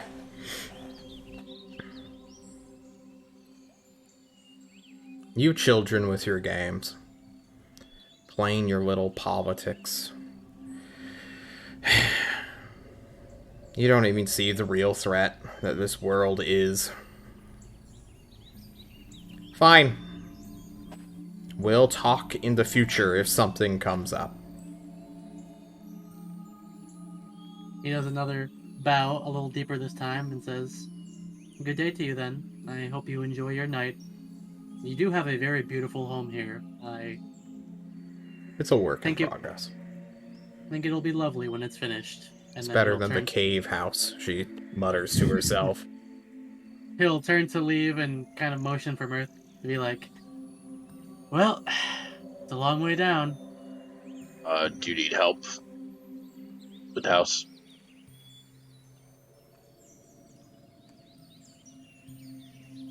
Or do you just jump off aside and leave him to Oh, climb down? I thought Mirth was saying that to her because he said, "Do you need Oh, help I with am. the house?" Yeah, do you need help Oh! with the house? No. Get out! She Alright. brooms up her sander, like she's about to sand off your skin. Mm. I'll start climbing down. Okay. You guys Okay. head on down. Random Just thought. realized I have 2 potions of climbing. Yeah, we spent money. You spent money. Also, random thought about sanding. Did you guys ever do that in school where you took the evasive? Yeah. Yep. Okay. Yeah. Yep. Well, So fucking stupid. the letter has been delivered. Ariel Redmoon does not seem to have a need for anything. But if something comes up, He doesn't have a need for anything yet. Wink. oh shit. You guys can, well, mission complete, I guess, right? Now it's time to Yeah. head on back to base? Question mark? Well, I want to leave the NPA. If she doesn't come down by the end of the lesson, I'll just leave it with the teacher. Oh, she'll come during the lesson itself, when the sun is fully gone. Or you could leave it with the teacher if people want to leave earlier than that. You guys are kind of... You don't have a set time limit, but you are working against other forces here. I'll stay for the lesson if other people will, but if 3 out of 5 are leaving, I'll just leave it with the instructor. I imagine it takes some time for us to like come down, and I don't know how fast Arabelle or I guess Ariel now, can go down. I guess she can just fly, right? Like she can just kind of Well, float down. So she's probably gonna get to the bottom before we do. So you'll it's be able to. really not versus you; it's versus the sun, right? Yeah. Well, that's what I'm saying, because like it was nearly setting as we got to the Mm. top, and then we talked with her, and then it's gonna take us time to climb down. So I'm saying she's probably gonna, get to the ground before we do in terms of how long things take, unless I'm Climb, mistaken. climb speed equal to walking speed, then Runt would be able to get down in just a little over 2 minutes. It's 200 feet. Yeah. Either way, she's going to take some time. And kids still need to do their aerobics. I'm going to pose this question to you guys. Why do you think Gordon believes this vampire to be so influential that he needs her on the team? What could The she bring hopeful to an- this table? the hopeful answer is that she is popular with children and like young adults. Yeah, Probably the logical answer is that she's a motherfucking vampire. fair.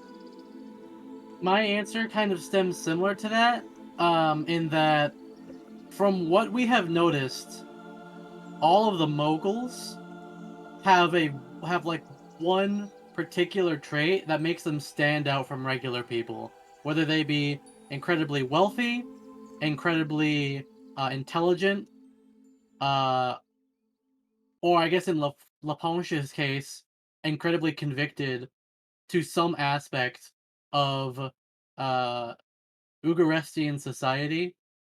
And usually there's like one big quirk that's like that puts them above the rest. And I think kind of combining the two that were just said by Draco, that I think she isn't we I know she's incredibly powerful. But beyond that, as a vampire, she just has like natural charm, and she seems to be like fostering a community. So it isn't hard to believe that she has this power combo of being like a naturally persuasive or liked and popular figure among just people, while also having the potential to being a magical powerhouse and threat or potential ally. Anybody disagree with that assessment? think it's Not because really. they're all incredibly influential people in their own aspects. Yeah, but what about this person? Well, Specifically, Yeah. Probably uh, charm. I Being think able to she has. charm people. These are like wealthy children, right? You want to give me an insight check? Yeah. Oh. Oh. Oh, Oh, Not an oh! uh-oh. Is that your third I mean, natural 20 this session? uh-huh. Jesus Not Christ. uh-oh. this is the best luck we've had all game, all Dale, you campaign. think for a moment about how you recognize some of these kids. And you're like, oh, these are some of the children of the Senate. Oh, There's like 6 of them here. All in different, like, factions. Just coming here to learn how to dance from a vampire. hmm. Yeah. See, she's very influential. yeah. I was thinking each of these people have a purpose for a military campaign, or at least a political one. Whether it's manufacturing or, yeah, like with Ariel here, the people. Richard is supposed to be not a genius, but yeah, unlosable in an argument. They have a purpose for a political or military campaign. As you guys leave for the night, passing off the NAP before the vampire hisses at you, Yugu, and gives you a terrible fright, uh, you all can wind all the way back at home base, where Gordon is waiting for you. with a bottle of brandy, which he will share with Dale and anyone else who asks and want to be old alcoholics, men of the bottle, as it were. Mhm. He agreed to all. So, Dale, how'd you enjoy being Kalukale! Kalukale? How did you enjoy being undercover for a day as a adventurer once more? I walked around in armor and had a sword on my hip all day, and nobody even looked at me funny, not even once. It's really Reminds weird. me of when we were young men. Ha ha ha ha! I remember that time you fought that whale. It's a weird time. Oh, that whale. It was almost, what, a mile and a quarter long? That was insanity. What was it called? Only took you a couple minutes. Have you wet never willy? heard of a whale, Runt?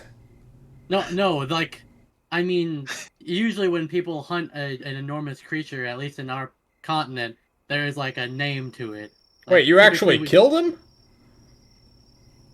spirit beasts and creatures like that? Yeah. He looks horrified. Why would you kill a noble beast of the sea? He Well, just showed usually- it who is boss, and it fucked up. Usually, Usually it's either we kill them or they kill us. Yeah, it's less of a we want. How to are kill you them, at more war with the great sea titans who bring only good, benevolent news? That's well, we don't fight with the things of the sea. I've never fought a sea creature. I'm talking about land creatures that are. You know what? That's. We I'm have other talking things to about discuss. whales, Runt. You know, You not the know that things in the water are mile, not spirit beasts? 5,000 to 16,000 foot great sea titans with a swirl of tentacles sprouting from their backs, giant fins that are bigger than skyscrapers. I've only seen one sea titan, and it was a giant turtle that I rode the back on. A turtle? Yep. It was as big Turtles as aren't real. like. He looks at you as if you just said, like, you saw a fucking stegosaurus or something. Like a sea turtle? Zane will look at Yugu. Yugu, do you mind setting up the usual communications between the four of us and emotions to the Oh. four usual members of the group? Yeah, no problem. And just in the dining room, I'll start casting telepathic bond. He casts spells in public. Gordon tells you, Tail, and just rolls his eyes. Cast Oh. spell right in But- front of Didn't even you. step into an alleyway. How insane. Don't I tell do me you want found to him somewhere mention- where he wasn't supposed to be. Casting magic. I do want to point out that Zane specifically does not want Dale to be part of this telepathic bond. Yeah, I We also have the same thought. We understand. You want to bully the Not new one of guy. Is it bullying the new guy or is it being cautious? Maybe a bit of both. One of the same, to be honest. So, you delivered the message to Red Moon. Yes, I did. And I'm not sure exactly how to break this to you, but I know her personally. Oh, is that good news or bad? Yes. Bad. Yes. Good news because she also knows me and recognized me when I talked to her. Bad news because she said something along the lines of, well, when I met her on the continent, she was crazy and wanted to evaporate all the water in the world. She What? no longer has that tendency, and as though she has overcome a sense of madness, although she herself seems concerned that it could come back at some point in the future. She Whether that wanted future- to evaporate the world's water? Is she mad? She was mad. She, like I said, if she was in that similar state, she probably would have killed me now. But Jeez. she is currently over it. However, part of the bad news is that could come back at some point in the future. Also, coupled with that, she is a More. very hard maybe instead of a yes after having read your letter. Mostly because, in her own words, she doesn't need anything at the moment. However, I convinced her that she might need you in the future, or that your assistance might be needed in the future.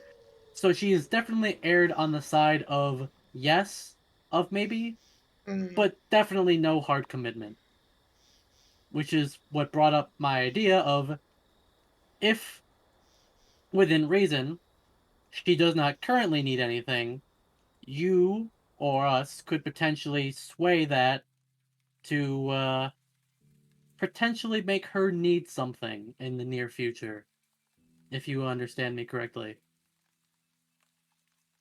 He taps his finger at this on his nose and mustache. During this time, over this night, Ugarest will face a rainstorm where, as you guys are kind of listening half to the radio, I suppose, you will hear that Xander's vehicle went over a cliff into the ocean, and there is hope that he is dead, but it is a small hope that he went off with it. As the rain sort of pitters and patters against the wind, Gordon brings up, are there not sun worshipper infiltrators in our city? Could we not... I assume because they worship the sun and vampires supposedly explode in front of it? I don't know how that works out. Is that a myth? He points to you, Run. He doesn't understand vampires. He shakes his head. They don't explode, but they are vulnerable to sunlight. That it burns their skin and is at worst exceptionally uncomfortable. But they are, in a combat situation, fairly weak to such powers. They try to avoid it whenever possible. It's like if it was 150 degrees outside, but all of the time. So just like your entire body feels like it's boiling. I see. Yeah, it's exceptionally uncomfortable, but nothing that is like instant death to them. Well, maybe I'm just presumptuous, but I assume that beast of the night, a creature of the night, is mortal enemies with those who worship the sun. Mm-hmm.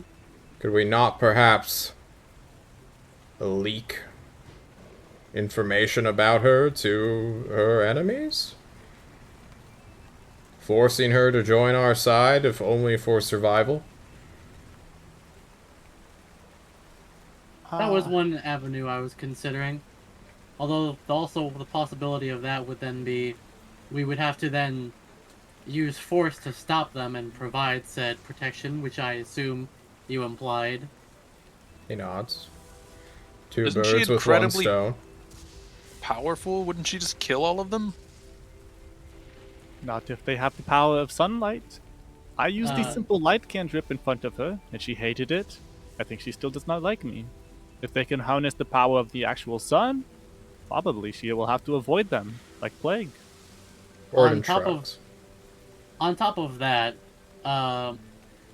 if the Blazing Star, well, we know that they can be idiots, but they aren't entirely incompetent, and they know that the power of the sun, because they did primarily root themselves in Destry, they would know how best to fight vampires out of anyone on that continent.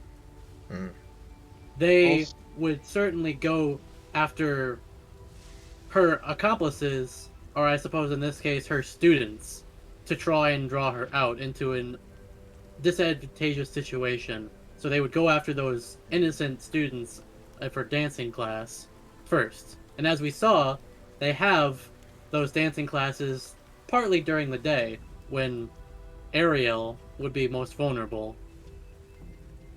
That I should also mention, it's not exactly a secret that she is here or a vampire. Maybe to you, since I outright told you, but... Her classes are small, at night, and at a place no one would need to go. She is more or less a youth instructor, a youth counselor that dances. An oddity, for sure, but not one that the common people interact with during the day. I'm not even sure how these children even found her in the first place. That is a Ren good. shrugs. I'm not sure what the connection is between her and those children are. How important they are, or to whom they are important. They could just be... I mean, they looked fairly well off from what I could see. They didn't look like random street urchins. They definitely are not. One or two are, but But she's a mystery. Speaking of youth instructors, I believe we have a table discussion we need to bring back up. And he Yes, looks Dale. towards Dale. Yes, indeed. His idea is brilliant. Gordon says as if it's not insane. I've already been contacting some of the officers with children. We plan to create a fake school, grab some kids, glue some elf ears on them. No offense, he says, looking at Zane. Zane, who is currently frozen. Is he? Oh, is he? Yeah, he is. Oh, he is. Rip Zane. He said his internet might die. Oh, 07. Rip. Well, if the cameras go off, we'll take a... Oh, did he just post and... Yeah, Yeah, he said posted. his computer just restarted on its own. Well, we'll see how Wow, long he's that... still in Discord? Yeah, right. We'll see how long he stays in the call. In 5, 4, 3... Anyway. It's a brilliant idea, Dale. I love it. We will put it together. I've already sent my people to pose as a principal and vice principal. We'll see what gets done. We wanted to do one little amendment. I'll gesture towards Mirth. Maybe myself and Zane, we kind of look like students, maybe? Oh, you definitely would not be able to pass off as a student. You're like 5 feet tall, brother. Rent size, and I guess that leaves me as well. Oh, we were planning on including you. Oh. Did you not want us to? Oh, no, Oh. There he goes. We lost him. I figured I would be included in this. Well, what you don't seem to understand is that Katerin is in her late 90s. She's like a great-grandmother at this point. She's putting things aside and preparing to check out, if not to show the next generation how to be people. Good people. When would she ever come out of hiding? This may be our chance to actually make direct contact with her. I thought we would have to go through like 16 layers to actually speak with her, but if we can convince her to show up and show children how to, you know, enjoy what? Creating chips? I think, as much as it pains me to admit it, my own hatred for Maelstrom may be something that helps us out immensely here. I see. Well,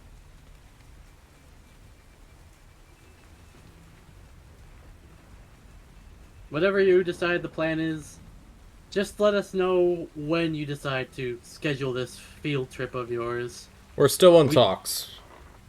Okay, we have someone we need to speak with tomorrow at noon. He glances over towards Mirth.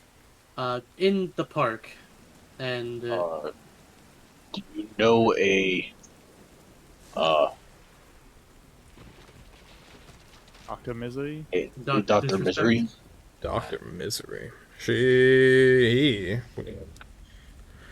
roll a natural 14 on a history check, so if he doesn't know who it would be, Dr. Misery. That name sounds familiar. Oh. I do know that name. She... John's not pulling up his notes, you are. okay. To my memory, she was a designer of warships. She worked for Katerin at one point, but something got to her? I'm not under she quit or stopped making things around, I want to say a year ago or maybe 2. I don't want to say she went into hiding, but she evacuated the world's eye. At one point, she was a highly prolific character, saying she was going to make the next engine that could outrace Maelstrom's Maelstrom. You know, King Maelstrom's airship. Yes, we know of it. Rides a fucking storm everywhere and fucking shoots lightning. Runt thinks, like, audibly, to the rest of the party, yeah, it's sick as fuck. I don't know where Draco is, but he should have been back by now. Oh, he's typing, right as I said it. Uh-oh. Uh-oh. Oh. Is he not coming back? Yep. Rip. He just pulled a Ristoroni and goofy. pepperoni. Sure. A Goofy? Oh, A gorge. Gosh. I didn't want to fix the cameras, because if he showed back up, then there'd be Yeah. no point. either he's You having a long wanna- thing or he's not being able to type all. Yeah. Or his Getting computer Discord died in the back middle up of it now. again. Alright, he back says a in minute or review. 2. Alright, I, Runt, will continue narrating as the DM. It'd be Okay. interesting to know if... how'd you even get this meeting? Oh, it was super easy. I walked up to the front guard and said, Kalu Kalay, Xander fucking sucks. Oh, not that, Dale. You explained that Oh. already. But Oh, Dr. Misery. We have information on a missing person case that she What? was trying to find. Someone close to Dr. Misery just so happens to be one of the members of the Tulsa task force that we know of. And we know the ultimate fate of that individual. And by pure luck and happenstance, Mirth found this random wanted or random missing persons poster and was able to find it out. Man. He must have rolled a secret natural 20 on his random encounter table. Gordon says cheekily. Run simply Yeah, sounds like it. shrugs and says, "Sometimes the whims of fate are in our favor."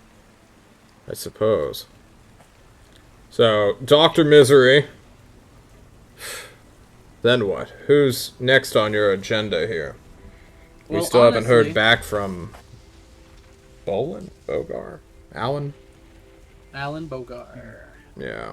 Honestly, I was more interested in dealing with the Blazing Star and or Hyperion, like just checking them out, getting some basic intelligence on their movements, and we know they're working against us. I want to know how. Hmm.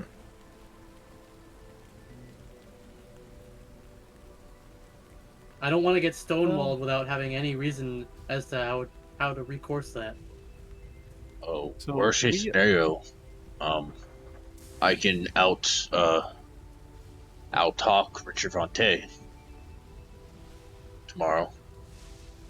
You wish to speak with Richard Fontaine? No, I'll talk him. Out talk him? Out talking? Yes. How do you plan on doing that? By debating him. You're going to debate. You're going to challenge... Weren't you trying to stay incognito? His debates are spectacled by several scholars every day. They will take extreme record of you. Is that what you're wanting?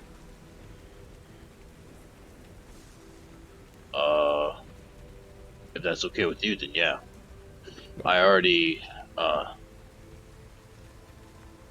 got on our side. Did a point. Wait, And what? luckily, You got that we didn't tell you madman? that. Yeah, we didn't tell you. No. De La Ponche and Mirth here seem to be brothers from another mother. They seem to have gotten Oh. along exceptionally well in a very short period of time. He did have a condition to help us, though. We need to fight the Archon, or, in his words, take him out of the tower. And punch him in the face. Yeah. We need to punch the Archon in the face, but No, we need No, to allow we him. need to fight him, bring him out of his fortress, so De La Ponche can punch him in the face. that may be a very hard task to accomplish. Well, the Well, as easiest long way as- would be for Delaponche to just vote up a new Archon, because then he couldn't stay in his tower any longer. This is true. That was part of it. Was a weird like give and take because in order for him to punch the Archon, we need to get him out of his tower. But we get him out of his tower by getting him voted out. But for us to vote him out, we need De La Ponche to be on our side. So it's like he's willing to kind of give us that, as long as we can 100% guarantee that he punches the Archon in the face. I'm gonna worry about those details the closer we get. If he's on board, great. We're probably the only people alive that would be able to even give him that opportunity. As fantastical as it seems. Okay. But we managed to make progress on 2 of the moguls. That's today, good so- news. We've 3 evened up technically. the count. If just barely.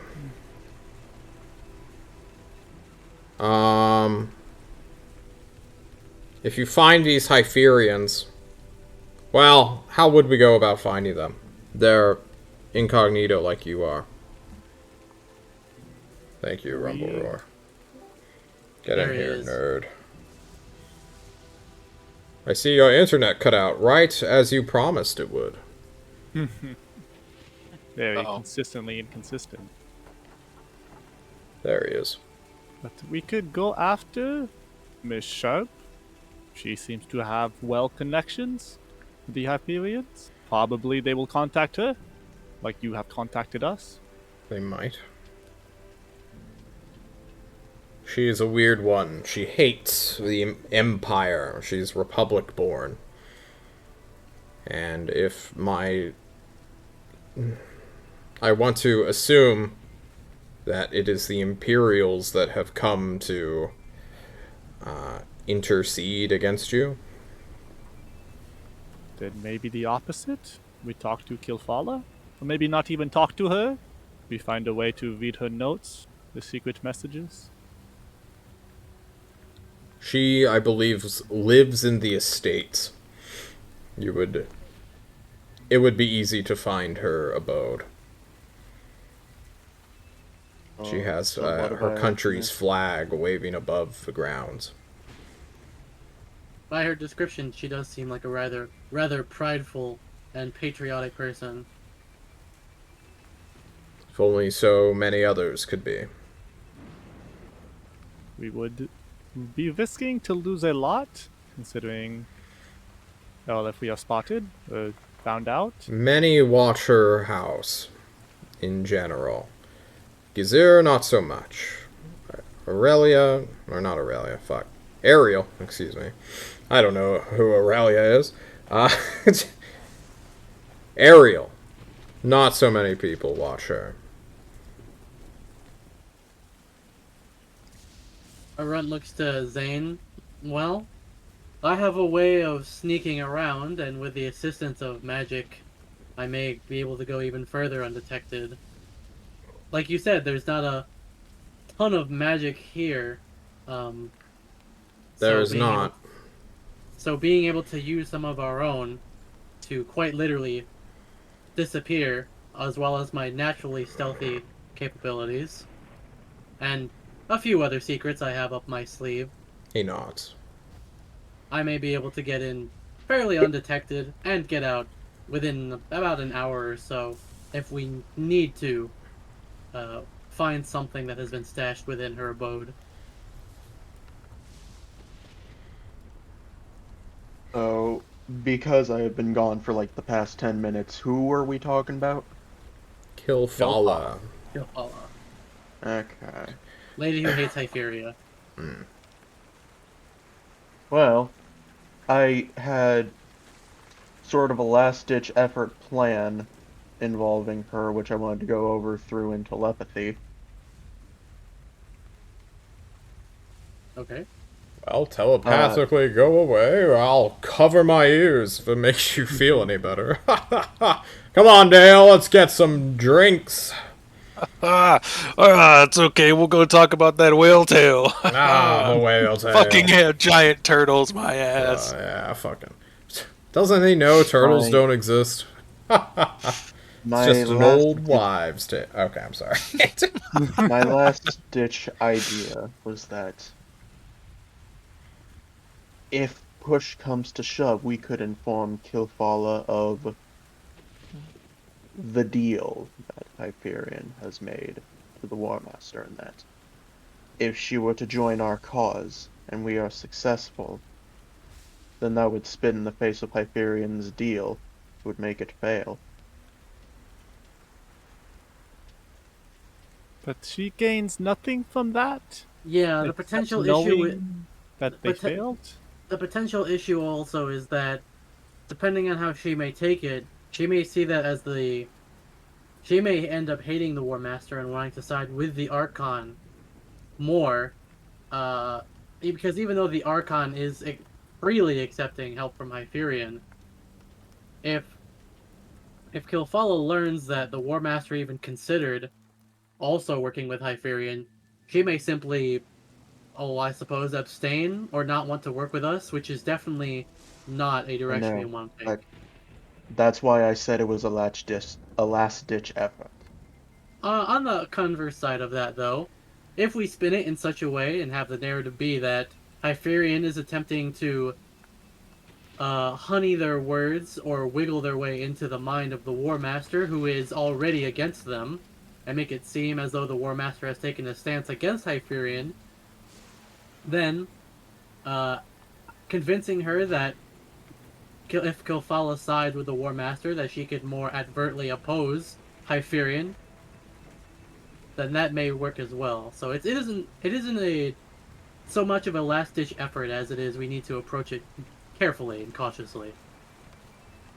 Well, can we? There's many things in the works. I think we stay focused on what we have. Le Ponche, check, done, no problem. To get maybe Miss Red Moon, we would need to find the Blazing Star, yeah? And then we can worry about our field trip when the time comes, and if Bolgar ever decides to talk to us, worry about that. But for now, we only really need to work on finding where the Blazing Star is. The Blazing We Star can work and the on one Interlopers. thing while planning for more. Mm-hmm. I mean, that's what we've been doing all day. As But you we have guys no idea where to look for them. plot and plan throughout the night, which you can do after session, you guys will drink the night away or connive and scheme. And come morning, the rain will have let up, revealing a beautiful day within this island country. And it is pretty. It's a pretty place to be in.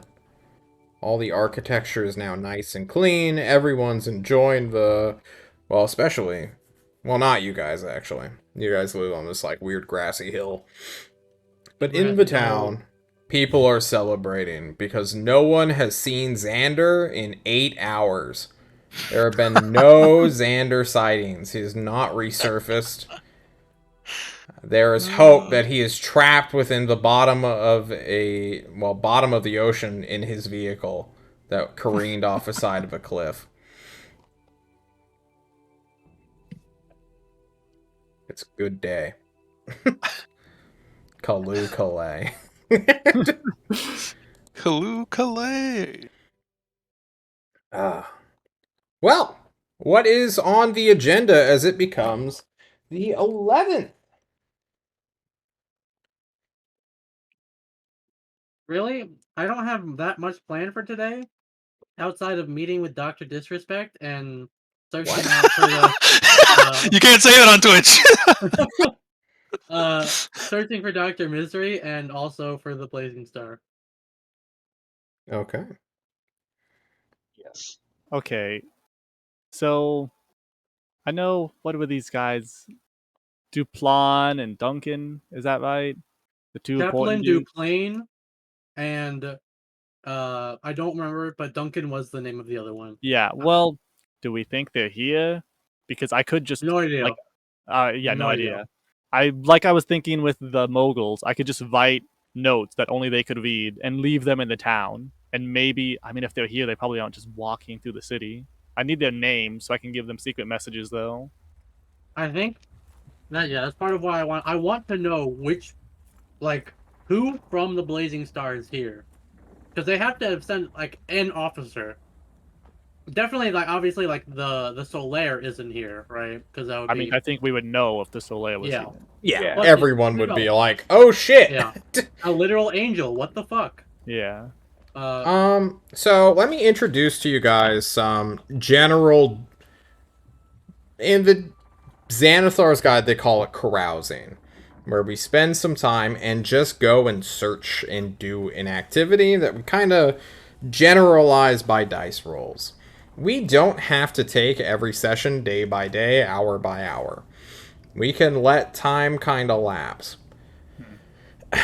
Which time will need to lapse for things to happen anyway. Like this meeting, it's gonna, well, just organizing a children's outing will take more than a week. That's not something that a school could feasibly do, even if they rushed it instantly. Eventually, Alan will give a response. You don't know when.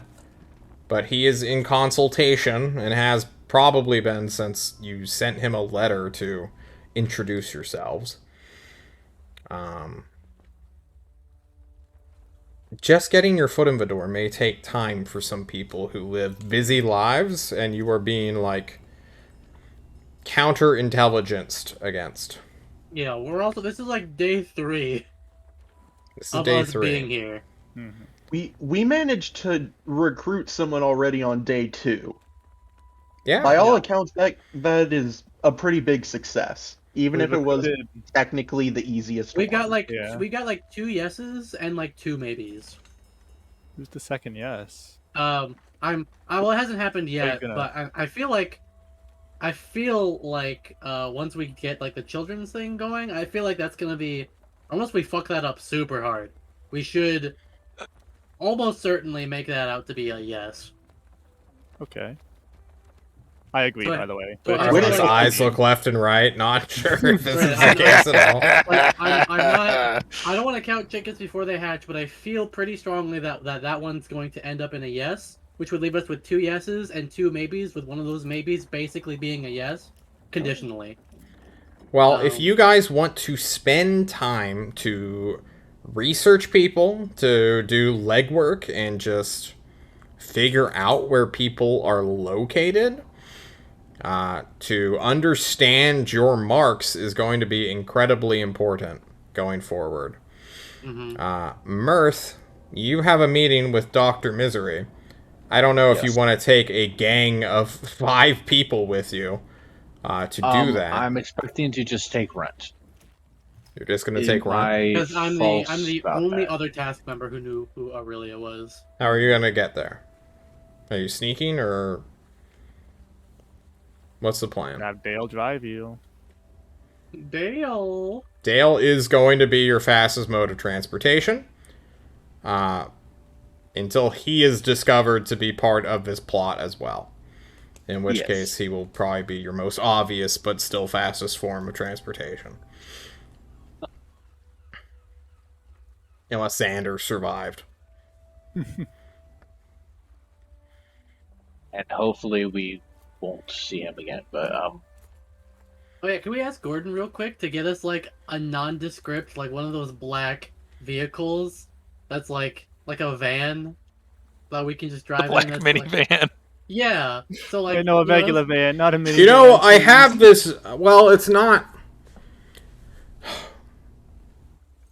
I have an idea. and he will make a phone call. But while he does that, what's the plan? Things will take time. There's two groups that I want to carouse with, or that I want to learn about while carousing. The first is obvious, the Blazing Star, which I think me and Yugu are best fitted to do because we have the most amount of info on them. The second would be trying to get in with the not bandit people. What's this fucking name? The smuggler. Oh, the smugglers? Yeah. Yeah.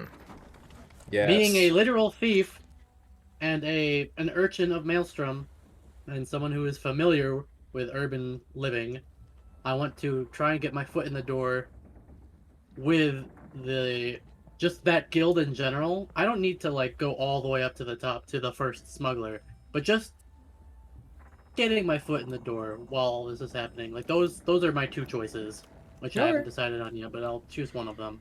Well, decided for now. I want to do this meeting before our session's over. Mm-hmm. So that's just something to keep in everyone's, mind's eye.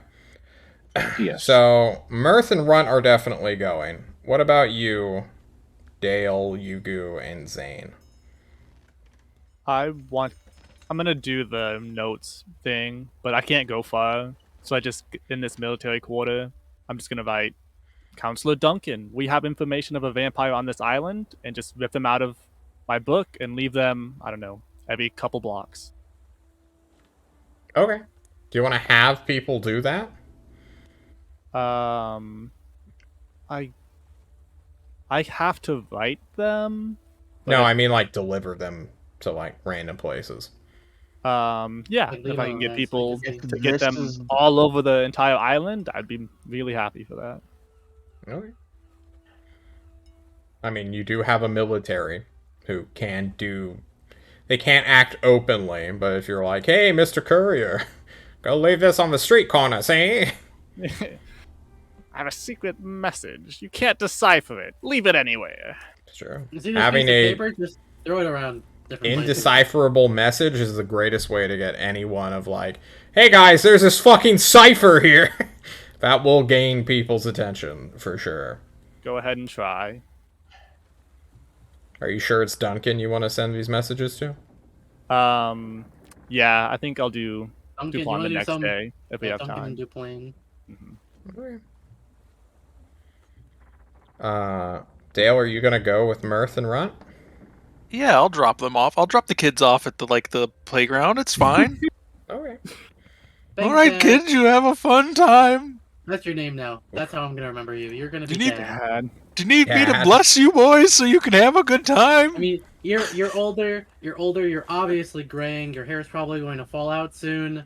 You look like a human, and I look kind of like a human child. You can be Dad. That's what I'll call you from now on. Good, so son. Is Mirth the really hairy and weird uncle? Mirth is Mirth. Mirth He's is the trunk man monkey. with Don't the- get it wrong. On a You mean the really on a hairy meta and level. sexy uncle. Hang on. On a meta level, Gibby, didn't you do this with John and Orion the last time, where Orion was your Well, other dad right. too? Yeah. Yeah, I did it with John. Yeah. Well, no, it wasn't. It wasn't. It was But it Meager. wasn't Mirth. It was Meager. Yeah. We had Okay. two dads. We were in Destry. You just want people to be your dad. Just admit it. Listen, He's a child. Listen. I mean, my dad abandoned me to his spirit beast, and that's how I grew up in Maelstrom. I don't know what else to tell you. All right, Zane, we don't care about his childhood trauma. We're avoiding that. Zane, are you even here? Uh-oh. he's in Draco? deep combat. With No, a he's bowl of there. He's spaghetti. moving. He's moving, but he's Oh shit. I think he's on the phone call. blurry. Oh shit. Well, we'll find out Zane's what not he's doing going. later. We're gonna strap him Uh, to the back of the car. Oh, he's back. What I wanted to do with Zane was go around and see if I can hear anything about strange sun cultists. Okay. You just want to start listening to rumors? Yes. Okay. If that involves listening in on conversations of big people, I am willing to spend some invisibility on that. Okay. Well, Zane just wanders off into the streets to listen to someone in a coffee shop somewhere, hoping to find something about a sun cult. You three will head on over to the communal park, where there are some airships being, test flown? It's actually quite nice at noon. The storms carried a nice cold wind with them. So, well, I mean, it's winter time too, so it is what it is. It's normally warm down here, but you guys are just kind of watching an airship take off from the factory for the first time, kind of surrounded by a fleet in like a weird 1,000-foot radial thing. This is always a nice area to do like kites and all sorts of family gathering. And when you guys head to this Northern Towers Plaza, where people are either getting off airships or getting onto airships to go do whatever, you see, kind of standing awkwardly next to a coffee shop, a woman with a giant yellow hat that's like covers her entirety in shadow. It is a massive. You could not miss this hat, Mark. Runt's just gonna kind of like elbow Mirth's like leg and be like, "You think that's her, huh?" Yeah. By the way, I'm Mark. Sure, Mark. Oof. Do you head on over or stare awkwardly? You see I'll that start she walking has like over. a nervous gait. She's constantly looking at a local watch or a clock. Let's go talk to her. Yep. I'll leave the talk, most of the talking to you, as you seem to have more information than I do. Sure. We walk up. You walk up, and I want perception checks from the two of you. Dale is not there, right? Where are you, Dale? Did you literally drop them off and drive off to schmooze? Yeah, I think he's like driving around, and then he's like, "Oh, look, we're leaving," and then he'll like come back around the corner and watch them and be like, "He's watching you, motherfuckers." Okay, give me a perception check, too. You're farther away. You're being sneaky. He's shitty sneaky, and I'm really bad at this. So here you go. Yeah, there we go. You're like, welcome. where'd they go? Holy shit, was it Xander? Oh no! You say Xander, people start running the opposite direction, causing a small stampede. Runt and Mirth, you start walking over towards this woman, crossing by some people who are just sort of standing around, milling, maybe waiting for a flight. When you get within like 30 feet of this person with this big yellow hat, you'll notice that like, wow, a lot of these people are like wearing the same kind of outfit and like tie, and they have an oh fuck. You get quickly stopped by two guys who like put hands in front of you, show that they are armed. They have badges on their hips. That is not like, where are the constable? It's more of like, we work with a security firm. And you turn to your left and right, and there's like 12 people surrounding you right now. The woman looks up and is like, wait. When a man says, "I'm sorry, we're going to need to search you in case you have any hidden weapons. We're not going to let you get near Dr. Misery I am the weapon. without a search." Red says, "I have a lot of hidden weapons," and then he just starts slowly taking them and putting them on the ground next to him. So many daggers. He takes like 4 different daggers. He takes off the hilted, long silvered longsword, puts it down, and then he's like, shit. but when he puts that down, he's like, "Don't be very careful with that, please." Did you and say, then- don't be very careful with that? No, he says says don't, then hesitates like, Okay. "Please be careful with that." As you guys start arming, they're going to pat you down, Mirth. Do you have any other hidden weapons outside of your guns?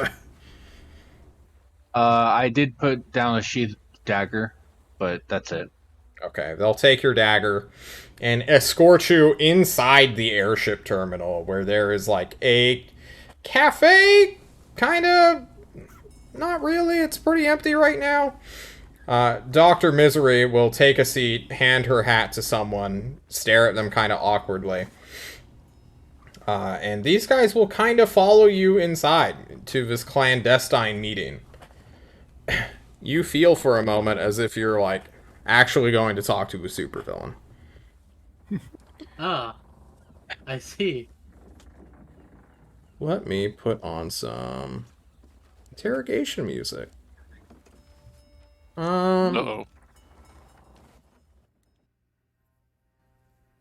When you guys enter, you can finally get a good look at Dr. Misery. She's, like, surprisingly young, like 19 to 20 years old young, in the same age group as Aurelia was before she was obliterated, I suppose the term is. Incinerated.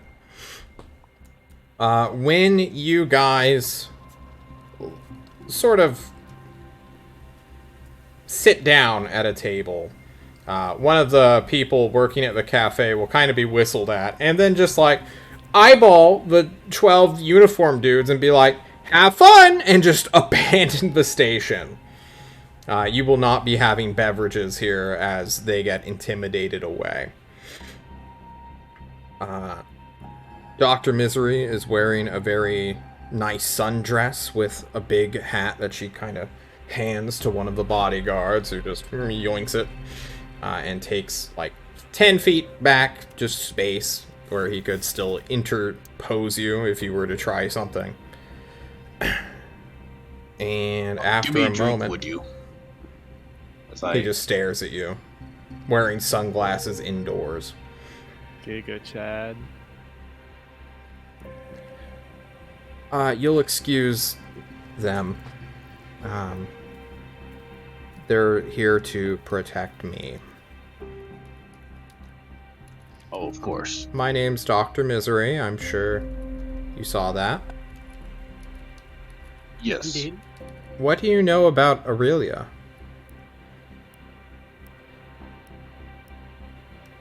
We know quite a bit of who she was and how she, well, she wasn't super informative on where she came from, but she was quite the personable agent. She liked to spread her music, warming people's hearts and being cheery, mostly. You keep using past tense. I do. You don't need to say it to see just the sudden grief that kind of washes over this young woman's face.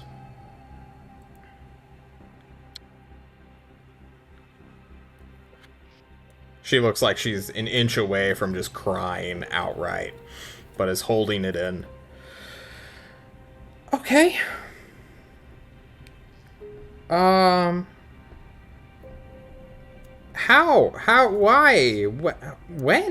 When did...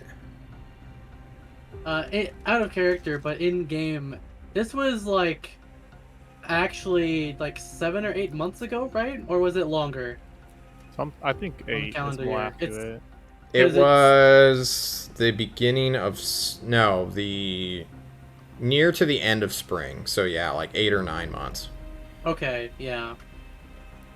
Runt just kind of puts his hands together on the table and can't really meet her eyes for a moment, and then he slowly just kind of stares at her and says, "It was quite some time ago. Almost a year now at this point. Oh.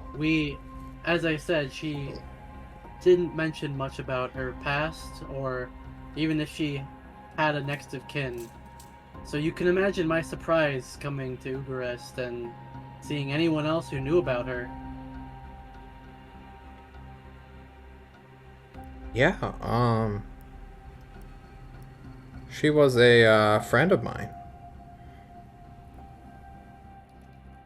There's like a very hard look of just tasting the word was. And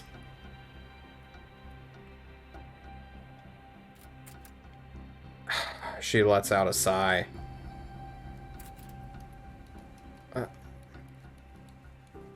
How did she die?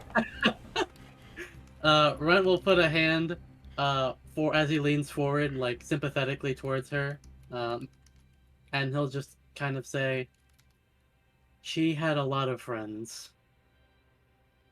and there were many people who were there when we put her to rest. I was not there at the time of her demise, but from what I know, her fate was an inescapable one. Something that could not be denied." Like cancer? What? What do you mean? He shakes his head slowly and tries to elaborate while still being a little vague. Were you aware that she had a magical device of some kind? What? No? He kind of shows understanding and says, "Well, when she came to us, she had some incredibly powerful magic. At least I'm pretty sure this was her, right? Like I'm not crazy. No, yeah, you're 100% accurate. Okay. Yeah. Cool. I'm trying to remember the But characters. this person does not seem to have any Okay. idea. I'm just making sure I'm not confusing it with Julia's other character. He says, "Yes, she had. I don't fully understand what it was capable of, but to my understanding, if used improperly, it had a chance of causing massive destruction both to the user and their target. And it would seem that, due to unfortunate circumstances, it consumed her in an attempt for her to save her friends. She was successful in saving her friends, but unfortunately at the cost of her own life." That can't be right. She was a photographer. What are you on about?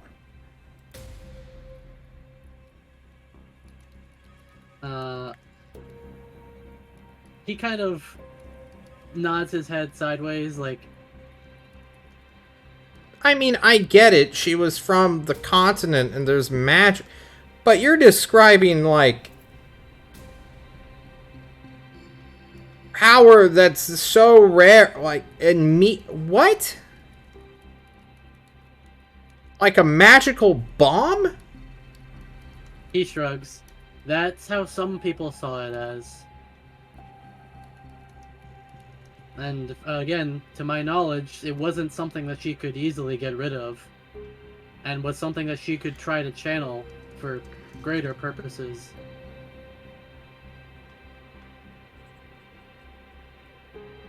It was something that she was afflicted with, not something of her own choice, to my knowledge.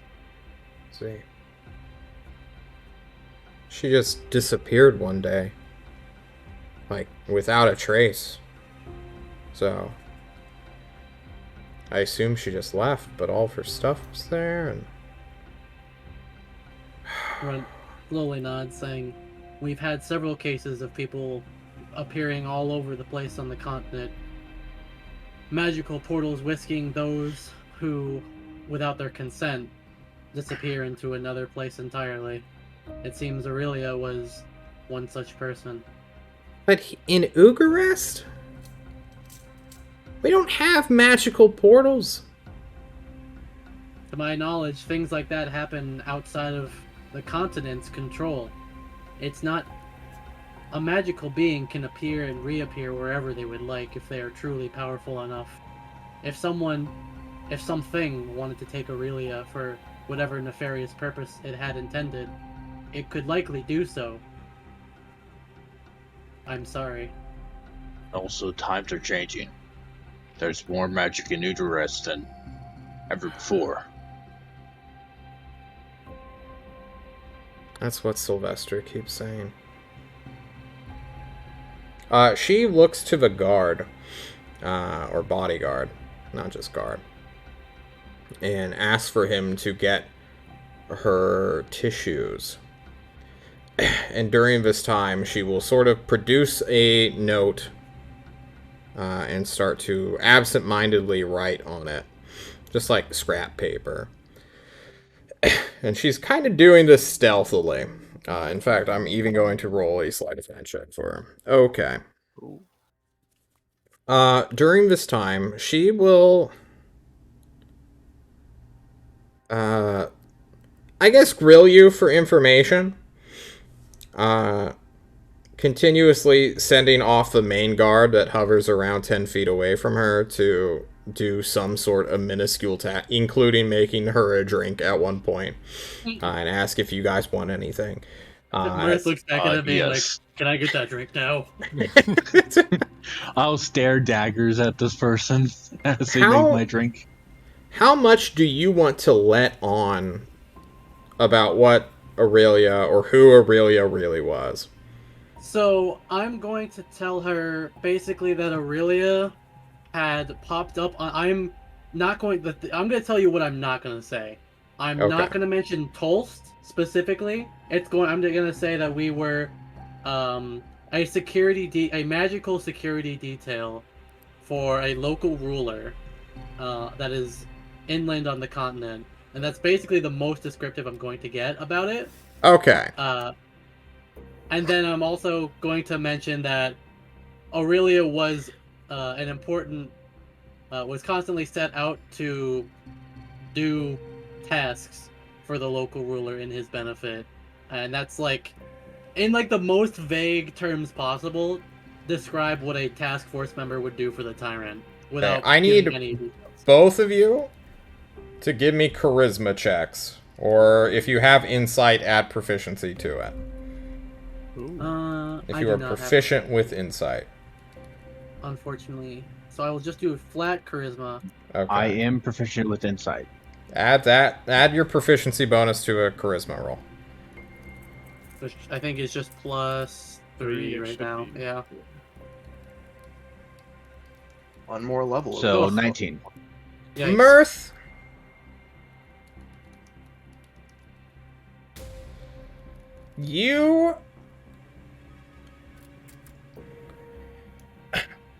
You immediately get the understanding that she has seen through every single one of Runt's little games and has clearly pegged you guys for working with the Tolls Task Force, or the Tyrant's Task Force. There is just like, her eyes are lighting up as if everything is starting to like fit together as a jigsaw puzzle. This is a very intelligent woman who just rolled a natural 20 on history. So very epic. You're like, oh, security detail for a local ruler. Who do I know who's been doing these weird things? She doesn't tell you, I suppose, that she is a local genius / artificer who is currently being entrapped by Sylvester Steele and a woman you know as, what's her name? Linnell Sharp, to produce experimental weaponry, and she's held against her will. If you can extradite her or get her out of here, she will be eternally grateful, ? And be an artificer. That's pretty good. She also does not tell you that she is currently being held within a lesbian stronghold that Sylvester Steele has concocted. Right. Right, of course. It was mentioned something about that, huh? Well, she doesn't mention that.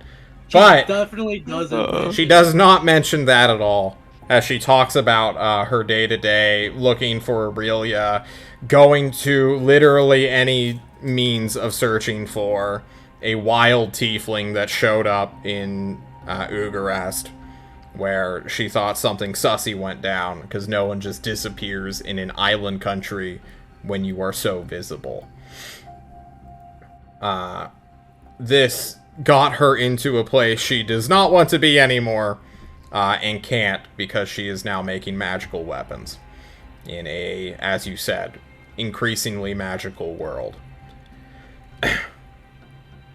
And this note she's been doodling on for quite some time is getting a little bit fat, and the guard is seeming to notice this, Mirth. What do you do? I'm going to like. With your long arms. I never gave you my name. As I grab a note and I flip it over, Yeah. and I'm going to put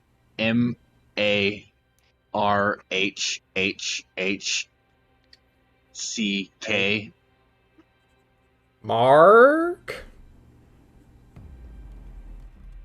Triple H? Yes, that's my nickname. She nods understandingly. You're not a ranker, are you? She winks at you. Fucking go with it. Yeah, You're saying you're Triple H, the triple threat. World ranker. Of course he is. I mean, look at his arms. They call him the Well- triple threat because you get him the 1, the 2, the 3. The triple threat. well, it's somewhat embarrassing to be. She looks at the and- guard. Complete. Can you believe that? He's Triple H! And the guy does a double take and does a history check to see if he knows a celebrity from outside of the country where magical Everyone knows. superheroes throw down in the octagon for the world's entertainment. He rolls Holy shit, an this is an average actual 10. NPC. He knows. Well, he believes it. There's the Will-O-Wisp, there's the Solar Flare, and supposedly there's the Triple Threat, also known as Triple H. Or maybe they're two different guys, or the same guy with, like, different parts of his career, but he's like, oh shit, that does kind of sound familiar. And she asks you loudly, like, could you do a private meeting with, potential fans? Well, I didn't expect to see such fans here in Ugarest, but definitely. The upper wealthier people definitely do, like, continental stuff. Else to the death. If your entourage would allow that, and I look over to the man like, He looks at you, looks back to the lady, and just shakes her head, or shakes his head. Says, that... No. And she's like, we can talk about it with Sylvester, right? And he... Okay. I mean, he's Triple H. Sylvester will at least want to know that he's here. Shut Come up! on. Ma'am, we have to get going. You know, we're not supposed to be out here this late. And she lets out a sigh. Does not take the note back from your hands after you had written your name on it, which you can quite easily palm with a sleight of hand check. Mirth. I'm just going to like bundle up in my hand, dip into the water, and just eat it. What? No, I'm joking. Okay. Yeah. I was Well, trying to break the Oh, flow. are you? She was Yeah. about to just reach over and snap your neck. I was about to steal No, someone's but dagger seriously, for kicking I got 11 Okay. because I got a natural 2. That's fine. I rolled a dice. They die. If somebody notices, they don't act immediately on it. I'm gonna like pat my self down, and then I'm gonna like drink the juice as much as I can. Yeah. It tastes okay. You've had better. Yeah. With that, Dr. Misery, the supervillainess, who has apparently been kidnapped or held against her will to make magical weapons, bids you farewell and looks at you guys far too long than she probably should, as she is escorted out. One of the guards literally pulls out a small silver stick. It flashes a light in your eyes, Men in Black style, and he just outright tells you this meeting did not happen. And he just leaves. It doesn't do anything. It's literally just a flashlight. He just goes, what the fuck? What? Whatever. This I'm place is weird. non-blinking. I stare straight into the light. Oh, My God. God, what's it called? It's the fuck off stick. Russ just looks at Mirth being like, I fucking hate Ugarest. Ugarest is great. Kalukale. He just leaves. If someone says Kalukale to me one more time, I'm going to start Kalukale. stabbing people. Oh, no! As you say that, he begins to give you your weapons back, Runt. Because it'd be a really big dick move to just keep all your shit. And he's not out to start a blood feud with you for no reason. You guys can... Sends his regards. Yeah. Wait, what? He says Triple H sends his regards. Okay. I was about to... I thought you said you were going to stab the guards. You were like, alright, okay, alright, let's go. With Fucking this make a battle meeting adjourned, the cafe barista just sort of like steps up and is like, is anyone gonna pay for this? Having been taking shelter in the back of the room. Runt will walk over to her. And he's gonna whisper, how much do you usually charge for, like, drinks? Like a silver? Okay, he'll take a couple of silver pieces and then, like, slide them over the counter. This is for the drinks, and then he's gonna take out a single gold piece, and he's gonna flip it to her, and he's gonna say, that's for you, not knowing that we ever came here. Okay. She takes it, and then points out that there is a video camera in the thing, and she just sort of points to it like, What's a video camera? you can hit that. Go ahead. He's like, what? Huh? All right. I don't know. Bye. Have a wonderful day. Alright. I don't care about the camera, I just want her not to Can I take jump off. up and like snatch the camera off of the ceiling? Yeah, you could just rip it out with your Yeah, massive I'll strength. just rip it off. Just your weight alone. I was about to say, can Runt not short circuit it with his lightning hands? I technically could, but I don't care so much about the camera and the security seeing us as I want her to keep quiet personally about it. I don't want her spreading rumors. Viewing everything. Yeah, word of mouth can be very dangerous. For Well, us, you so. bribed her. And guys, we kind of hand wave gold and silver here. But a copper is equivalent to like $1. So you gave this person like $130 for like 3 drinks? No. Yes. Yes, There's 2 yes. silver and 1 gold. Okay. Well then. $120 for drinks and silence. Yeah. It's no big deal. I'll take that. She will take it. You know, it's money. Now we have a new secondary objective to do. Is there like a pond or something I can like dump the security camera in as we walk out? You can just throw it in like the garbage, for sure. right? No, I I'll don't just know put it if- into the Okay, sink. let's just pollute the water. It's You fine. you throw it into the ocean, Fuck man. me, Who Jim. cares? Yeah, whatever. You Maybe hit the Nav, big who's white just whale. floating, head down. Nav got back into the ocean. Yeah, he was Just trying to go relaxing. home. Well then. With a new side quest, as somebody said, I believe it was Zane, Yes. unlocked, you have a potential way to not just get your boys, your moguls. You now have a potential way of taking one away from your enemy. You'll have to play it right no matter what you do. But So- good job so far.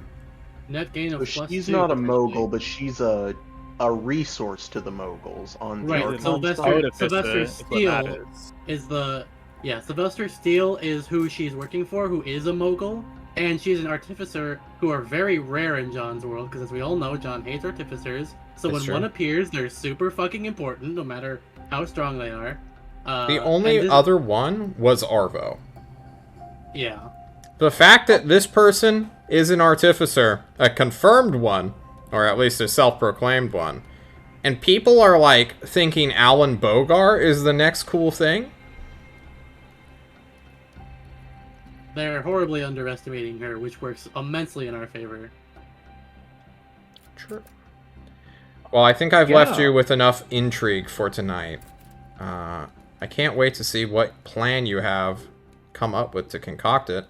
I didn't give you experience for getting your boy Gizir de la Pouch on your side. And I kind of wanted to wait until you confirmed it with Gordon, who will confirm it. Why doesn't everybody take 2,500 experience points and just add it to their sheet? Nice. You I said mean, it's 2,500? No, wait. Right. Make it 3,000. Just flat 3K. Oh, Yeah. It's been 5 sessions. We haven't given out experience, and the fucking Saturday team can be mad at me. Because I haven't given them experience in like 15 sessions now, guys. Unironically. You gotta When you earn die. it, Say Jim. Yeah. I don't remember how much experience is needed to get to level 9, but I don't think I'm there yet with this. That's I'm like not- 90k. I have the second most. Or I have the most experience as someone who is level 8, and I'm not level 9 yet. damn. I think. Oh, 48k. Oh, I still need Yeah. a little under 11. I need I still need I a need little under 11,000. just about 1,200 more, and I will level up to level 9. Why did you play beef? What? Listen, Yeah. we all make mistakes, okay? That'll Yeah. forever be a dark stain on my character record. Right? Good. I mean, pretty I'm soon glad. it probably won't matter, right? Well then, anybody have anything they want to shout out? Shout out to our new boy Dad, aka Nate, aka Soulcrusher669, for being a new party Nice. member, and immediately acting super sussy. with You're his welcome. super You're chaos. welcome. It is always good to have you here, man. I'm glad that we managed to get you from the Friday team. And hopefully, one of these days, my Fridays will come back. Also, Someday. shout out to Soul Crusher 669 for not doing anything that made me want to immediately shove him into an Odaluk's Resilient Sphere. Ah, nice pog. Pog Very spell pog. reference. Alrighty, guys. We'll be seeing you next week, and wherever you are, if you are Eric specifically, don't die.